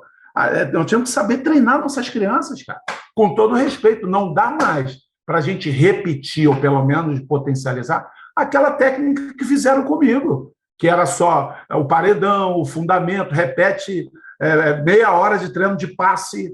Cara, hoje em dia, você vai usar um passe hoje, cara, com várias informações, enfrentamentos, o cara vem com cheio de informação. Às vezes não tão capaz quanto você, técnico, mas tem, cara, inteligência defensiva excelente, muito bem preparado fisicamente, né, cara? Então, penso eu que o desafio de todo esse processo, cara, seja esse aí. A gente entender o futebol atual, preservando a nossa cultura e a qualificação dos nossos profissionais, cara. Quem é que está ensinando? Sabe, cara? Eu tenho que, assim como eu introduzi o papo, as chuteiras são maravilhosas, cara. O material esportivo hoje é espetacular. A fisioterapia, o cara está tratando dentro do avião. O aparelhinho agora, o cara está recuperando. Por que só a técnica e a tática eu tenho que fazer a 1920, cara? Entendeu? Então, é uma reflexão aí. Não sei aí, Gustavo, se eu misturei os assuntos, é que eles veio chegando, né, Ana? Aí a gente vai embalando. Vem de acordo com uma coisa também que eu penso e discuto com algumas pessoas, né? Que o quanto também quem está envolvido diretamente com a categoria de base, a gente entende, quem entra no futebol quer viver o profissional, só que muitas vezes a pessoa não entende o seguinte: eu estou treinando a minha sub-13, eu não sou o José Mourinho nem o Pepe Guardiola. E aí a gente vai para a rede social e a gente vê um monte de treinador dizendo: olha, minha equipe fez a linha de 3 assim, a gente está pressionando de tal jeito. Exatamente. Então também tem uma confusão na base. As pessoas estão treinando menino de 12, 13, 14 anos como se ele fosse atleta profissional. E aí eu quero repetir modelos do profissional. Eu trabalhei com um treinador certa vez que ele me justificou uma atitude que ele teve no jogo, porque o Jorginho, que treinava o Vasco, fez. Mas o Jorginho é tetracampeão do mundo, não é tetra. Está treinando a sub-17. E, Gustavo, me permita uma coisa que talvez seja o grande erro do futebol de base, desculpa te interromper. O segmento do futebol nas categorias de base, o treinador do sub-17 ganha mais que o do sub-11. O sub-20 ganha mais que o do sub-13. Às vezes, isso eu estou dizendo para o treinador, talvez seja um excelente formador no início, para ele ir para o sub-20, porque ele vai ganhar 3 vezes mais. Que talvez seja o grande erro. Cara, você é um grande treinador de sub-11. O que você tem que fazer é ganhar o que o cara do 20 ganha. Essa questão estrutural, porque o futebol está dizendo, vai para o VIT que eu vou te dobrar, seja campeão da Taça São Paulo, vai para o profissional que você vai ganhar 100 mil, 200 mil, e eu perco um excelente formador, entendeu, Gustavo? Eu perco ali isso, a cadeia, né, de investimento, de valorização que eu vejo, né, cara, a maioria dos clubes tem essa sequência, é uma questão do futebol, não sei, não vou aqui certo ou errado, mas isso é uma questão do futebol, né? Eu tive uma experiência, boa fala do Barato, porque eu vou passar uma situação que eu vi, né? Não vivi, eu vi. Estava com o Atlético Paranaense num torneio na Holanda, sub-15, e eu questionei o coordenador do Manchester United, do treinador dele, que eu vi que era um senhor, que já estava, pelo jeito, há um bom tempo no clube. Perguntei, quanto tempo ele está no clube? Ele, 17 anos. Eu sempre na Sub-15, sim, a gente considera ele o melhor treinador de Sub-15 que existe. Então a gente paga para ele tantos mil euros que ele fica só na Sub-15. E a gente viu a postura dele durante os jogos, muito mais tranquilo à beira do campo, utilizando todos os atletas, segurança no trabalho, porque isso é o problema do clube. O clube passa tanta insegurança para quem está formando que o treinador da Sub-14 ele não quer perder o jogo, então ele não usa os melhores jogadores, ele não usa todos os jogadores, ele usa só os melhores, convoca o menino e não bota o menino no jogo. É um absurdo, a meu ver. Tu levar um menino para um jogo e ele não entrar, mas eu já tinha conversado com ele. Não, ele é um menino. Ele vai largar o futebol em algum momento e vai odiar o futebol, porque passou por esse tipo de situação e que tu, como professor, não agiu correto com ele. Porque ele está pensando em ganhar o jogo, para o diretor dele não falar nada e ele ter uma chance de subir categoria. Então, a base também tem os seus problemas a serem resolvidos, até por quem é gestor na base. Eu comecei sei que o Barato também, eu tive diretores há muito tempo no futebol que eram muito atrasados e arcaicos em relação ao que pensavam no futebol. Hoje tem uma nova turma, tem muita gente boa pensando, mas também repete modelos de diretor estatutário. Então, cobra resultado igual e diz que não, quer que determinado jogador jogue e outro não, quer dizer, repete modelos do profissional. Aí a cadeia toda fica insegura. O treinador, o coordenador, todo mundo, e aí começa a repetir o que o Barato falou, começa a ficar engessado. Aí, por exemplo, o Barato falou, treino técnico. Não, eu não vou perder tempo com isso, porque eu preciso preparar taticamente o time para o sábado. Então, a semana de treino, ela passa a ser uma semana de preparação ao jogo, e ela não deveria ser assim. Ela deveria ser uma semana de preparação. O jogo fazer parte da semana. E não como a gente vê hoje em dia. O jogo é o grande foco. Isso é do profissional, que envolve milhões, envolve outras coisas. Agora, na base, o jogo deveria ser mais uma questão. Eu não estou querendo ser romântico aqui, porque eu sei que tem Campeonato Brasileiro Sub-20, Sub-17, tem Copa do Brasil, os grandes clubes estão envolvidos com essas competições que são televisionadas, mas, assim, poderia ver de uma outra maneira a formação e a semana do treino, o mês, o macro e o microciclo, poderia ser visto de uma maneira mais humana, uma oportunidade para todos igual, porque tem treinador que diz que dá minutagem para os jogadores, né? Só que a minutagem dele é faltando 5 minutos no jogo que está ganhando 5-0, Barato. Sim, sem dúvida. Ou só os reservas juntos. Então, naquele jogo importante, ele não entra. Ele entra quando está resolvido, quer dizer, ele não está tendo minutagem, ele não está sendo testado. E aí, aí depois, em algum momento, alguém vai pagar o pato para ele estar ainda jogando sem ter a condição de estar ali. Os clubes ainda têm uma herança daquele jogador que com 12 anos ele fez um gol num clássico. E aí não é dispensado, né? Só que daí quando eu pergunto que idade ele tem, 18. Tá, mas o que ele fez nesse período? Não, mas ele fez um gol no Santos uma vez. Tá, mas aqui tem a questão Grenal, né? Posso arriscar um palpite aqui? Vou entrar em terreno perigoso, hein? Tentando fazer uma conexão aí, né, desses dois feras discutindo essa questão da formação em si, né, da metodologia e de tudo mais. E aí eu acho que Rodrigo Fragoso poderia pensar essa fala deles ali e incluir na minha resposta, por favor, aí, né, do que é a profissionalização. Então, no dia que a gente tiver, por exemplo, o futebol conseguindo olhar para o treinador da base com o mesmo valor ou até mas por que não, né? Já que é ele que cuida ali de preparar aquilo que vai ser o grande sucesso, eu acho que aí a gente tem uma mentalidade profissionalizada que, por sua vez, puxa, né, uma sequência muito interessante para o futebol como um todo. Então, isso é uma contribuição dentro dessa fala toda. E uma outra questão que eu observo, que lá fora eles começam a enxergar, começam não, eles já enxergam, né, um pouco do nosso problema estrutural que vocês estão colocando aí. E aí eu trago para minha fala, né, do que é a marca do futebol brasileiro e de como que a gente está cuidando disso. Ainda que a gente se transforme, eu sempre acho, e a transformação ela é natural, né?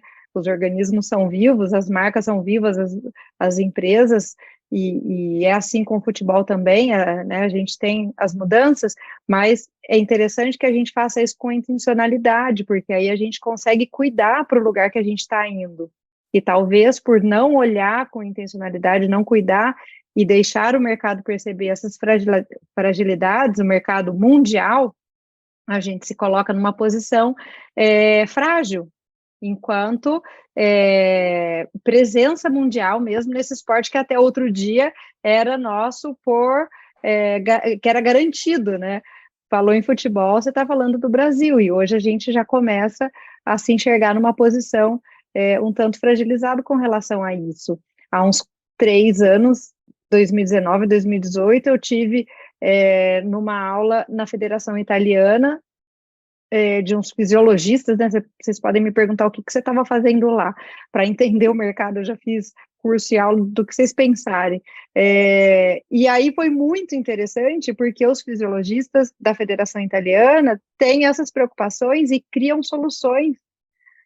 Então, eles apresentaram uma metodologia que eles estavam difundindo naquele momento, que, se não me engano, era de uma empresa Recovery Coaching, alguma coisa assim, que era exatamente de devolver o lúdico, de devolver a parte que a criança precisa para que ele chegue na fase adulta ou jovem, né, que hoje o jovem, 16, 17 anos, como vocês colocaram, já está num nível de profissionalização, tenha os requisitos necessários com relação à propriocepção, com relação à resposta cognitiva, com relação a uma série de coisas que se perdeu no mundo, ou em várias partes do mundo, por conta de N coisas, da tecnologia, da violência, do blá blá blá que a gente tem aqui, eles têm lá também. Aí é pensar em como que a gente soluciona para não se deixar perder, né, que é o que vocês estão colocando aqui. Ana, como que é... desculpa, e o que vai de frente, isso, de acordo com isso que você está falando, é que eles agora estão levando nossos meninos cada vez muito mais jovem, cedo. Eles estão completando esse processo de formação lá agora. Que eles identificaram esse problema nosso, então eles completam lá essa questão toda que você falou, tático, técnico, social, estrutural. E quando eu falei sobre a marca que a gente tem deixado para o mundo e comunicado sobre nós, é exatamente isso, Barata, porque o mercado lá fora enxergando isso, óbvio que tem uma janela de oportunidade. Então, eu vou ali, eu pinço antes, acabo de formar e eu tenho um processo muito melhor para o meu lado, né? E do ponto de vista, e para fechar minha fala, da comunicação, né, falando de imagem, de marca, enfim, do que eu estou aqui me propondo a falar, talvez a gente pudesse se desenvolver na direção que vocês colocaram, né, Barata, Gustavo, que está sendo discutido aqui, e passar a comunicar isso para o mundo. Então, o Gustavo falou, o técnico do sub-11, 13, não sei qual, ganha e vai falar de esquema tático depois do jogo, né?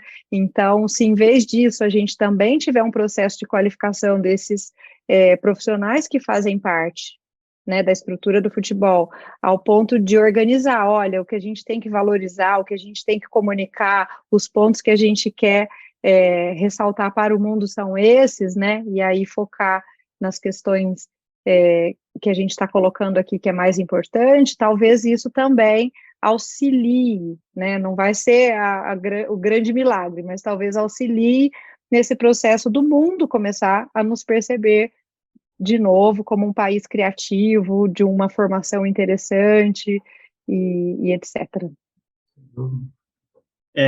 Eu acho que tem pontos muito interessantes aí, e aí eu gosto de puxar a ideia também da perspectiva que a gente pode ter ao projetar esses talentos mais jovens, né? Porque a gente entra em alguns paradigmas, e aí eu acho que também a gente pode falar sobre desafios envolvendo a base, e a gente está falando aqui no FootHub que tem um curso Olhos para a Base que vai entrar em ação já já, e esse ponto é muito interessante porque quando a gente para olhar que cada vez mais cedo os jovens estão sendo contratados, a gente olha, por exemplo, para o ataque do Real Madrid hoje. O ataque do Real Madrid hoje não, vamos colocar daqui 1 ano e meio. O ataque do Real Madrid daqui 1 ano e meio será Endrick, Vinícius Júnior e Rodrigo. Nós estamos falando de 3 jovens que foram vendidos antes dos 18 anos. Antes dos 18 anos, aqui no futebol brasileiro.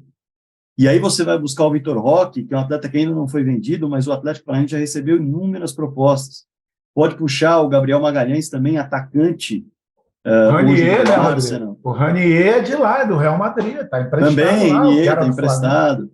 Então, assim, quando a gente olha para isso, é claro que a gente quer fazer uma formação completa.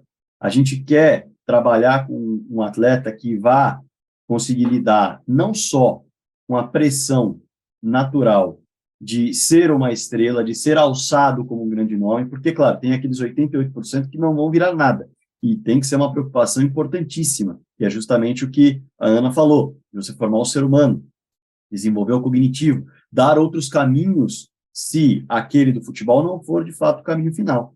Mas quando a gente observa isso, a gente percebe que a cobrança no técnico do Sub-15, por exemplo, já vai ser de formar um cara que vai chamar a atenção da Europa, porque o grande dinheiro vai vir em cima do cara de 16 anos, de 17 anos.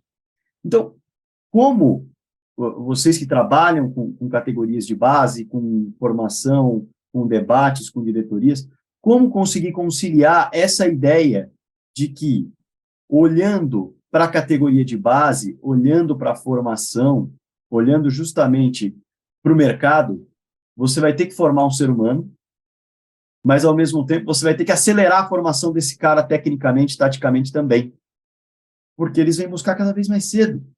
Não vai dar para segurar.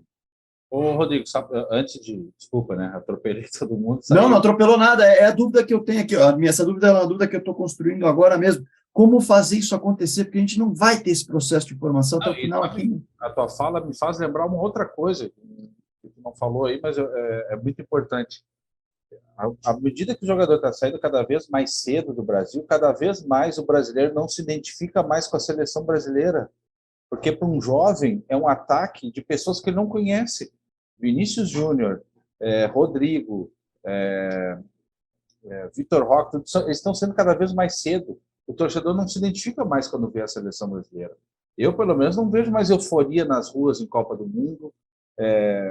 Eu não estou dizendo que a culpa é da CBF em relação a isso, mas o futebol brasileiro está cada vez mais, o grande ídolo é um estranho para o brasileiro, porque ele não vê ele no estádio.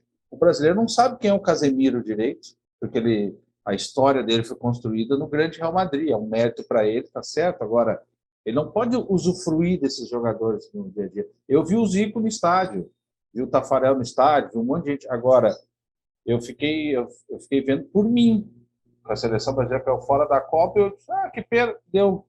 Não tem mais simbiose, seleção brasileira e torcida. Isso é uma coisa que nós temos que resolver para o futuro, eu não sei como nós vamos conseguir essa aproximação. Respondendo de forma prática o que você falou, dirigente de futebol e clube pensa muito em cifras. Quando começar a entender que o caminho, que esse jogador mais inteligente, que ele conseguiu formar foi por causa de um processo, ele começa a apostar no processo. Aí entra uma coisa que a Ana falou muito bem, é a gente entender que também tem que trabalhar a médio e às vezes curto prazo. Às vezes tem alguém que vire antes dos outros para poder trabalhar todos os outros que vão chegar. De que maneira? Boa pergunta, né? Mas, assim, currículos de formação, trabalhando questões técnicas, trabalhando mais o lado do ser humano, que ele vai se tornar um jogador, e entender qual direção tá? O Barata foi muito feliz quando ele falou aquilo ali. Direção que eu tenho, me pede um plano. Eu monto esse plano, mas eu vou embora e é tu, Rodrigo, que vai executar, já começa a dar problema.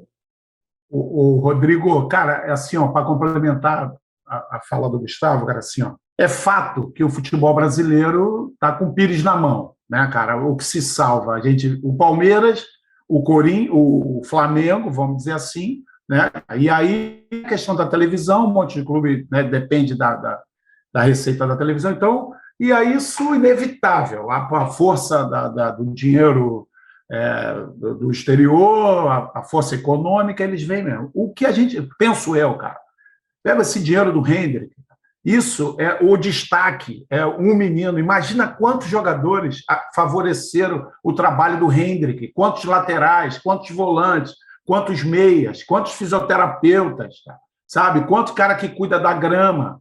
A maioria é médio, a maioria do jogador é médio. Pega esse dinheiro e investe nos médios, sabe? Eu vou vender ali Ângelo, vou vender o Neymar, vou vender o Rodrigo, vou vender, mas aqui ficaram os Mateus, os Alexandres, os Robertos, e eu melhoro a minha estrutura, cara. Pago melhor meus funcionários, é inevitável, eles vão sair mesmo. Só que eles não vão levar 20 jogadores da idade do Hendrick. Entendeu, Rodrigo? Então, cara, esse dinheiro, que é muito, eu tenho que voltar para a minha estrutura e cuidar dos médios. Eu tenho que transformar esses médios, eu tenho que cuidar de quem treina esses caras, cara. Sabe? Eu tenho que cuidar da questão do marketing, da comunicação, da psicologia, da pedagogia, do preparador físico, cuidar da família desses caras. Sabe? Porque, cara, eu tenho a impressão que aí fica um ciclo vicioso, virtuoso, sabe? Porque é inevitável ter como brigar. O cara vem aqui e vai levar. A maioria dos clubes, cara, chegou uma proposta hoje para o Ângelo, para o Marcos Leonardo, vai levar. Nós estamos precisando. Agora, o que eu faço com esse dinheiro, para mim, essa é a questão, essa é a reflexão, para que eu transformo a minha estrutura, como é que eu melhoro? Sabe? Como é que... Aí eu fico cada vez mais qualificando o meu produto, cada vez mais... E aí, em vez de levar por 20 milhões, no próximo ciclo ele já leva por 25 milhões, talvez. Eu, numa mesa de negociação, eu já posso discutir melhor, eu já dei uma arrumada na minha parte financeira, eu já não estou, sabe, eu entro para uma mesa de discussão, eu tinha um menino em potencial, agora eu já tenho uns 3, 4, se eu não tenho para venda, eu tenho grandes zagueiros, laterais, volantes, para o meu time, para o futebol brasileiro, que é médio, então ele me dá resultado esportivo, né? E assim a gente cria como eu falei, cara, um processo virtuoso, que eu acho que só esse é o caminho, não tem como brigar com esses caras, é muito dinheiro, cara. 400 milhões de reais vai entrar do Hendrick, cara. Entendeu? Se eu não transformar isso aí lá, eu tenho que... Não é possível. O que eu faço com esse... Pelo menos essa talvez fosse uma... Claro, cara, é bem sucinta, é bem uma ideia bem resumida, mas eu faria isso, cara, sabe? Eu retornaria para o processo, sobretudo para os médios, sobretudo, que a grande maioria é média, sabe? Os médios que sustentaram o Hendrick. Os médios ali que sustentaram o Neymar, o Rodrigo, tem um monte de média. E, sobretudo, te faço outra pergunta. Esses caras têm dinheiro, por que não contratam nossos formadores, cara? A questão do pode trabalhar na UEFA, não sei o quê, mas eles tinham condição de pagar qualquer curso para os nossos formadores. Por que eu não vou no cara que fez o Hendrick? Sabe, assim, por que eu não pego o processo? Por que eles não... Sabe, isso é uma reflexão, eu penso isso, entendeu, Rodrigo? Cara, eles vêm no nosso produto final, no nosso jogador. E quem produz? Sabe, em nossa rua, em nossa cultura, por que não levam isso? Por que não levam nossos...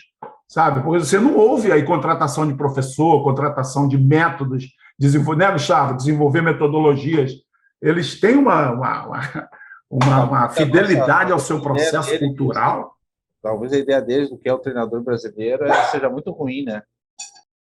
Não, eu não sei, é uma discussão, né, cara? Mas eles gostam do produto, eles gostam do, né, cara? Você vê aqui, tá São Paulo, brasileiro, você olha para a arquibancada, tá cheio de olheiros, cheio de, sabe? Talvez questão comercial, obviamente, é muito forte a moeda deles, mas a gente não ouve, cara, sabe? Desenvolvimento de processo, levar nossos principais professores,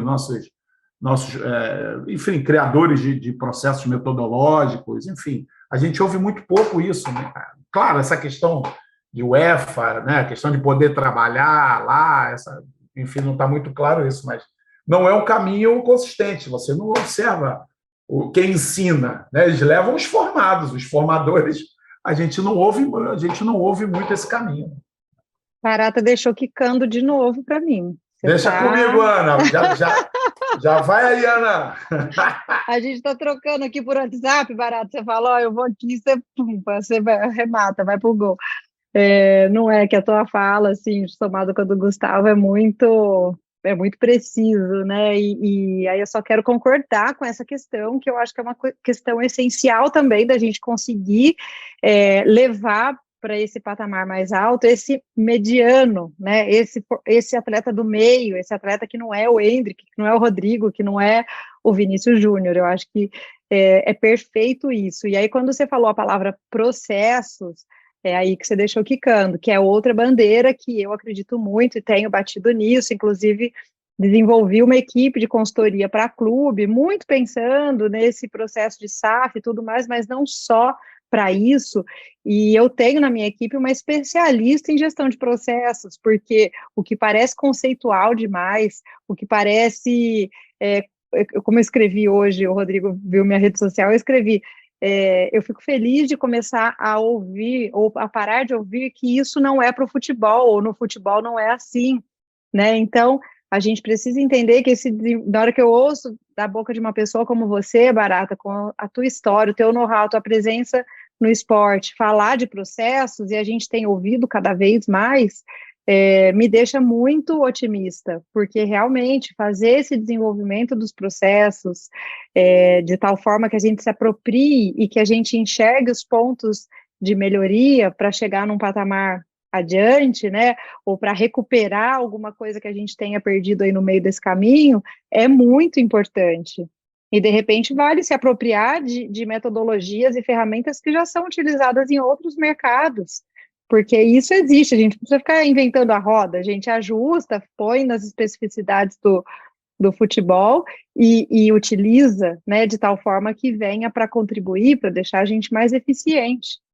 E eu sempre aí também fazendo um paralelo com o que estava sendo discutido, né, que o atleta sai cada vez antes, eu sempre tenho uma tendência natural de defender o atleta no ponto de vista, assim, de que olhar em nome dele, né, então é natural, né, à medida que lá fora tem tantos atrativos, e aí trazendo para dentro de casa e para onde eu posso contribuir, aonde que a gente poderia trabalhar para que a gente se torne tão atrativo quanto, né? Então, aí eu passo pelo nível de experiência que eu ofereço na hora de um jogo, eu passo pelo nível de entretenimento que eu ofereço ali na hora do jogo, a qualidade dos estádios, enfim, aí a lista é infinita, eu tenho certeza que todo mundo conhece, e que isso acaba também influenciando na decisão do atleta, né? Porque, afinal de contas, é o processo da carreira dele, e que é uma carreira curta, de 10 ou 15 anos. E aí, né, que 1 ou 2% que vai chegar naquele topo, e o topo não está mais aqui, o topo está em outro lugar, então é difícil para ele decidir por não ir, sendo que a nossa estrutura fica cada vez mais deficiente em aspectos que hoje fazem parte do esporte. Ana, sabe o mais vai lá, incrível? Gustavo, vai lá. Eu vou falar uma frase aqui que o Barata já deve ter ouvido, porque eu já ouvi. Para os teóricos, não, muita gente diz assim, então é muito teórico.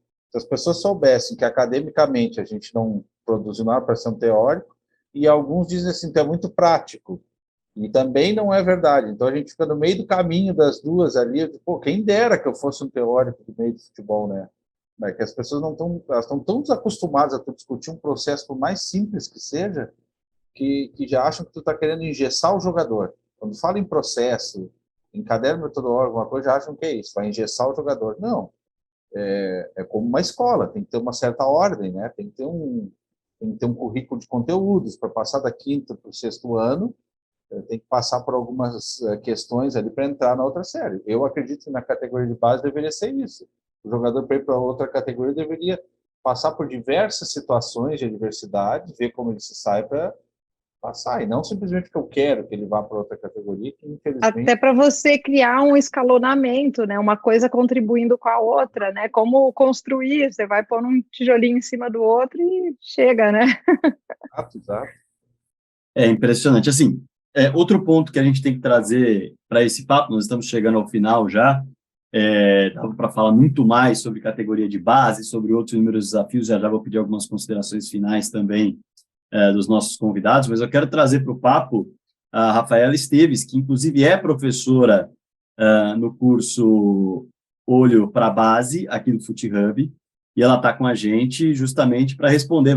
Tava aqui acompanhando só, mas vai entrar na roda de conversa, porque pintou uma pergunta aqui do Wagner sobre como anda o futebol de base feminino, o olhar para as categorias de base, e vai ser um assunto abordado no curso Olhos para a Base, mas já que a pergunta pintou aqui, agradeço demais, Rafaela, pela disposição de bater um papo rapidamente com a gente agora nessa reta final de live, para trazer esse olhar também que não pode faltar, né? De que forma hoje a gente pode observar as próximas tendências do futebol feminino nas categorias de base para 2023, que cada vez mais ganha visibilidade em TV aberta, em TV fechada, em redes sociais. Não há dúvida de que está num embalo muito forte, né, Rafaela? Obrigado por participar com a gente.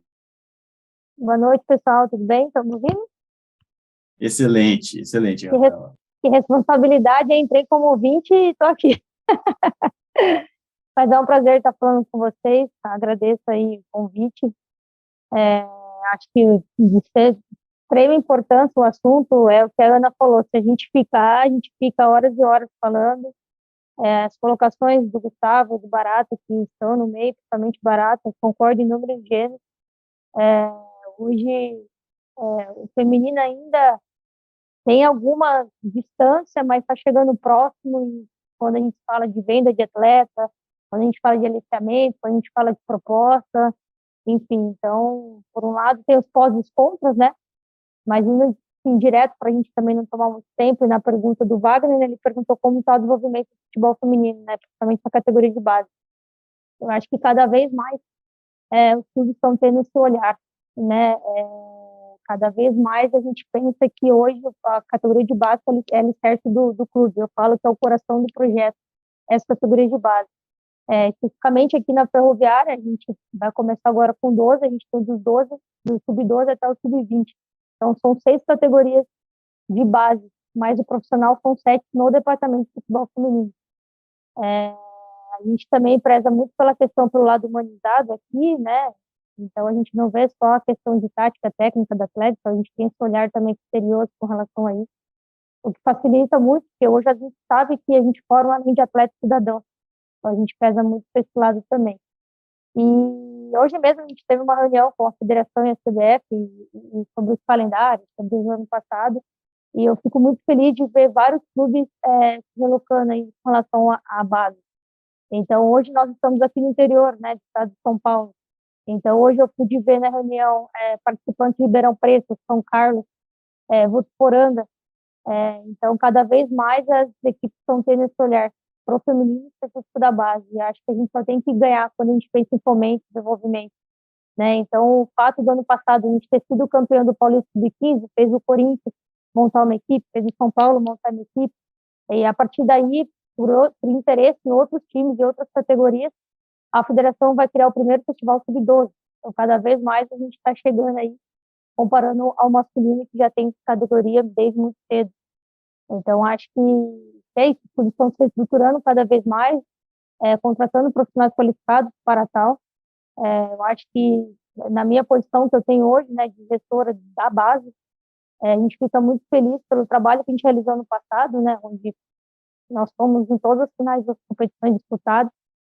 De 6 finais, ganhamos 5, né, fomos para o Paraguai, fomos para a Disney, até quando o Barato falou, né, pelo lado que o professor não queria que os atletas tivessem dia de folga, pelo contrário.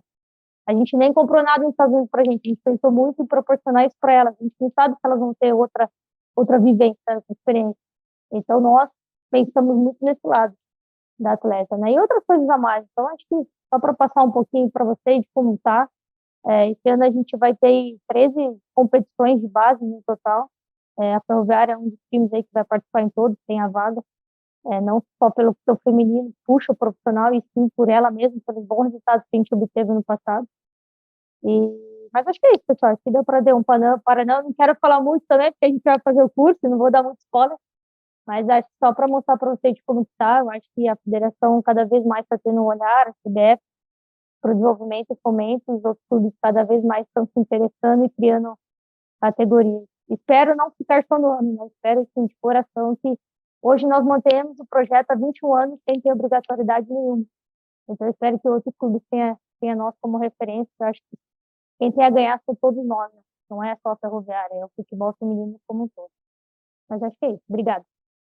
Valeu demais, Rafaela Esteves participando aqui, como ela mesmo disse, será professora no curso Olhos para a Base, e claro, galera que está acompanhando aqui, que está na live, avisa o pessoal aqui do FutiHub, nos comentários do YouTube também, que pinta 10% de desconto para inscrição nesse curso, que vai ser realmente muito legal, e vai aprofundar em cada tema, né? Aqui a gente está numa série especial de lives para mergulhar aos pouquinhos nos maiores desafios, nos pilares, nas tendências de fato, mas aprofundar mesmo, o FutiHub vai colocando em outros cursos também, mas claro que a gente deixa essa pitadinha aqui. E eu quero agradecer demais a presença da Ana Tereza Ratti, do Barata, do Gustavo também, Fragoso, que está por aqui, e pedir uma consideração final de cada um. A gente poderia ficar falando muito mais sobre categorias de base, como eu disse, mas a gente vai chegando ao final dessa live, que foi muito proveitosa, começando por você, Ana. Obrigado pela participação, que o FutiHub agradece demais as suas considerações finais de hoje. Eu que agradeço, Rodrigo, Fragoso e Romano, Diogo, Barata e Gustavo, e todo mundo que esteve aqui até agora. Rafaela, parabéns pelo trabalho, sucesso aí, e obrigada também pela contribuição. É uma honra enorme, né? Vocês puderam perceber que eu realmente me apaixonei eu se deixar, como eu falei, 20 horas falando aqui tranquilamente e na maior energia, porque eu vejo todos os nossos desafios com os olhos da oportunidade. E então eu acho que tem muita coisa boa para ser construída, e eu tenho esse otimismo porque eu vejo muita gente boa envolvida, como a gente está podendo ver isso aqui hoje. Então, do ponto de vista da imagem e da marca, né, que afinal de contas é o tema principal que eu vim falar aqui hoje, eu deixo a mensagem de que isso sozinho, como a ponta final, não faz sentido nenhum. E aí quebrar realmente essa referência equivocada, né? Que é de cabelo, que é de brinco, que é de estilo. E, na verdade, a gente precisa criar referências mais sólidas, consistentes, alinhadas com aquilo que a gente precisa ser e com aquilo que o mercado está receptivo, para, a partir disso, educar, fazer um processo que os nossos atletas, os nossos clubes representem esse posicionamento. Então, o foco principal da marca e da imagem deve estar nessa estrutura de posicionamento. A marca Futebol Brasileiro é uma marca muito, muito poderosa, né? É uma marca que vale muito. Então, eu acho que os olhos têm que estar voltados para isso e a gente entender o poder da comunicação digital, o poder de transformação, o poder de comunicar quem somos. Muito obrigado, Ana. Professor Barata, suas considerações finais, agradecendo demais também sua participação aqui. Rodrigo, eu que agradeço, cara. Rodrigos, obrigado aí, Gustavo, professora Ana, todo mundo aí, o Carlão, prazer em revê-lo, a Marina que estava aí, cara, obrigado aí, cara. Conte comigo, se precisar, coloca o Santos aí de portas abertas aí para a gente quiser desenvolver algo, alguma coisa que vai engrandecer todos nós, e é isso aí. Salas como essa aí que nos deixa bastante confiante, felizes, que futebol não é só gol não, hein, cara? Né, Rodrigo? Futebol não é só fazer gol não, cara. Futebol tem um monte de coisa legal, e quando a gente está em umas salas dessas assim, fico muito feliz, saio, por isso que eu falo, estado aluno sempre ligado, saí hoje mais enriquecido e, como sempre, me emprestando como um grande aluno aqui. Muito obrigado. Obrigado. Valeu, Rodrigo. Agora vai? Agora foi. É isso, porque a gente está aqui para gerar conhecimento, para gerar conteúdo e também para gerar novas dúvidas, novos questionamentos, para a gente buscar ainda mais conhecimento. Gustavo, obrigado demais, Gustavo Fragoso, também pela sua participação, suas considerações finais. Bom, antes de agradecer vocês, é só uma constatação, né? Em 1999, eu fui treinador de futebol feminino do Internacional e no ano 2000 do Grêmio. E olha o quanto demorou ao futebol feminino entender que os gestores têm que ser mulheres. Eu fico muito feliz de ver a Rafaela, ver a Tatiele, ver a Duda, como eu vi aqui no Rio Grande do Sul, e cada vez mais a mulher se empoderando do local, e nada melhor do que ela para entender o que é o futebol feminino. Ele é futebol, mas ele é diferente do masculino. Então, parabéns, Rafael, pela iniciativa, principalmente pela Ferroviária, que é a referência maior, eu acho, do futebol brasileiro, do futebol feminino.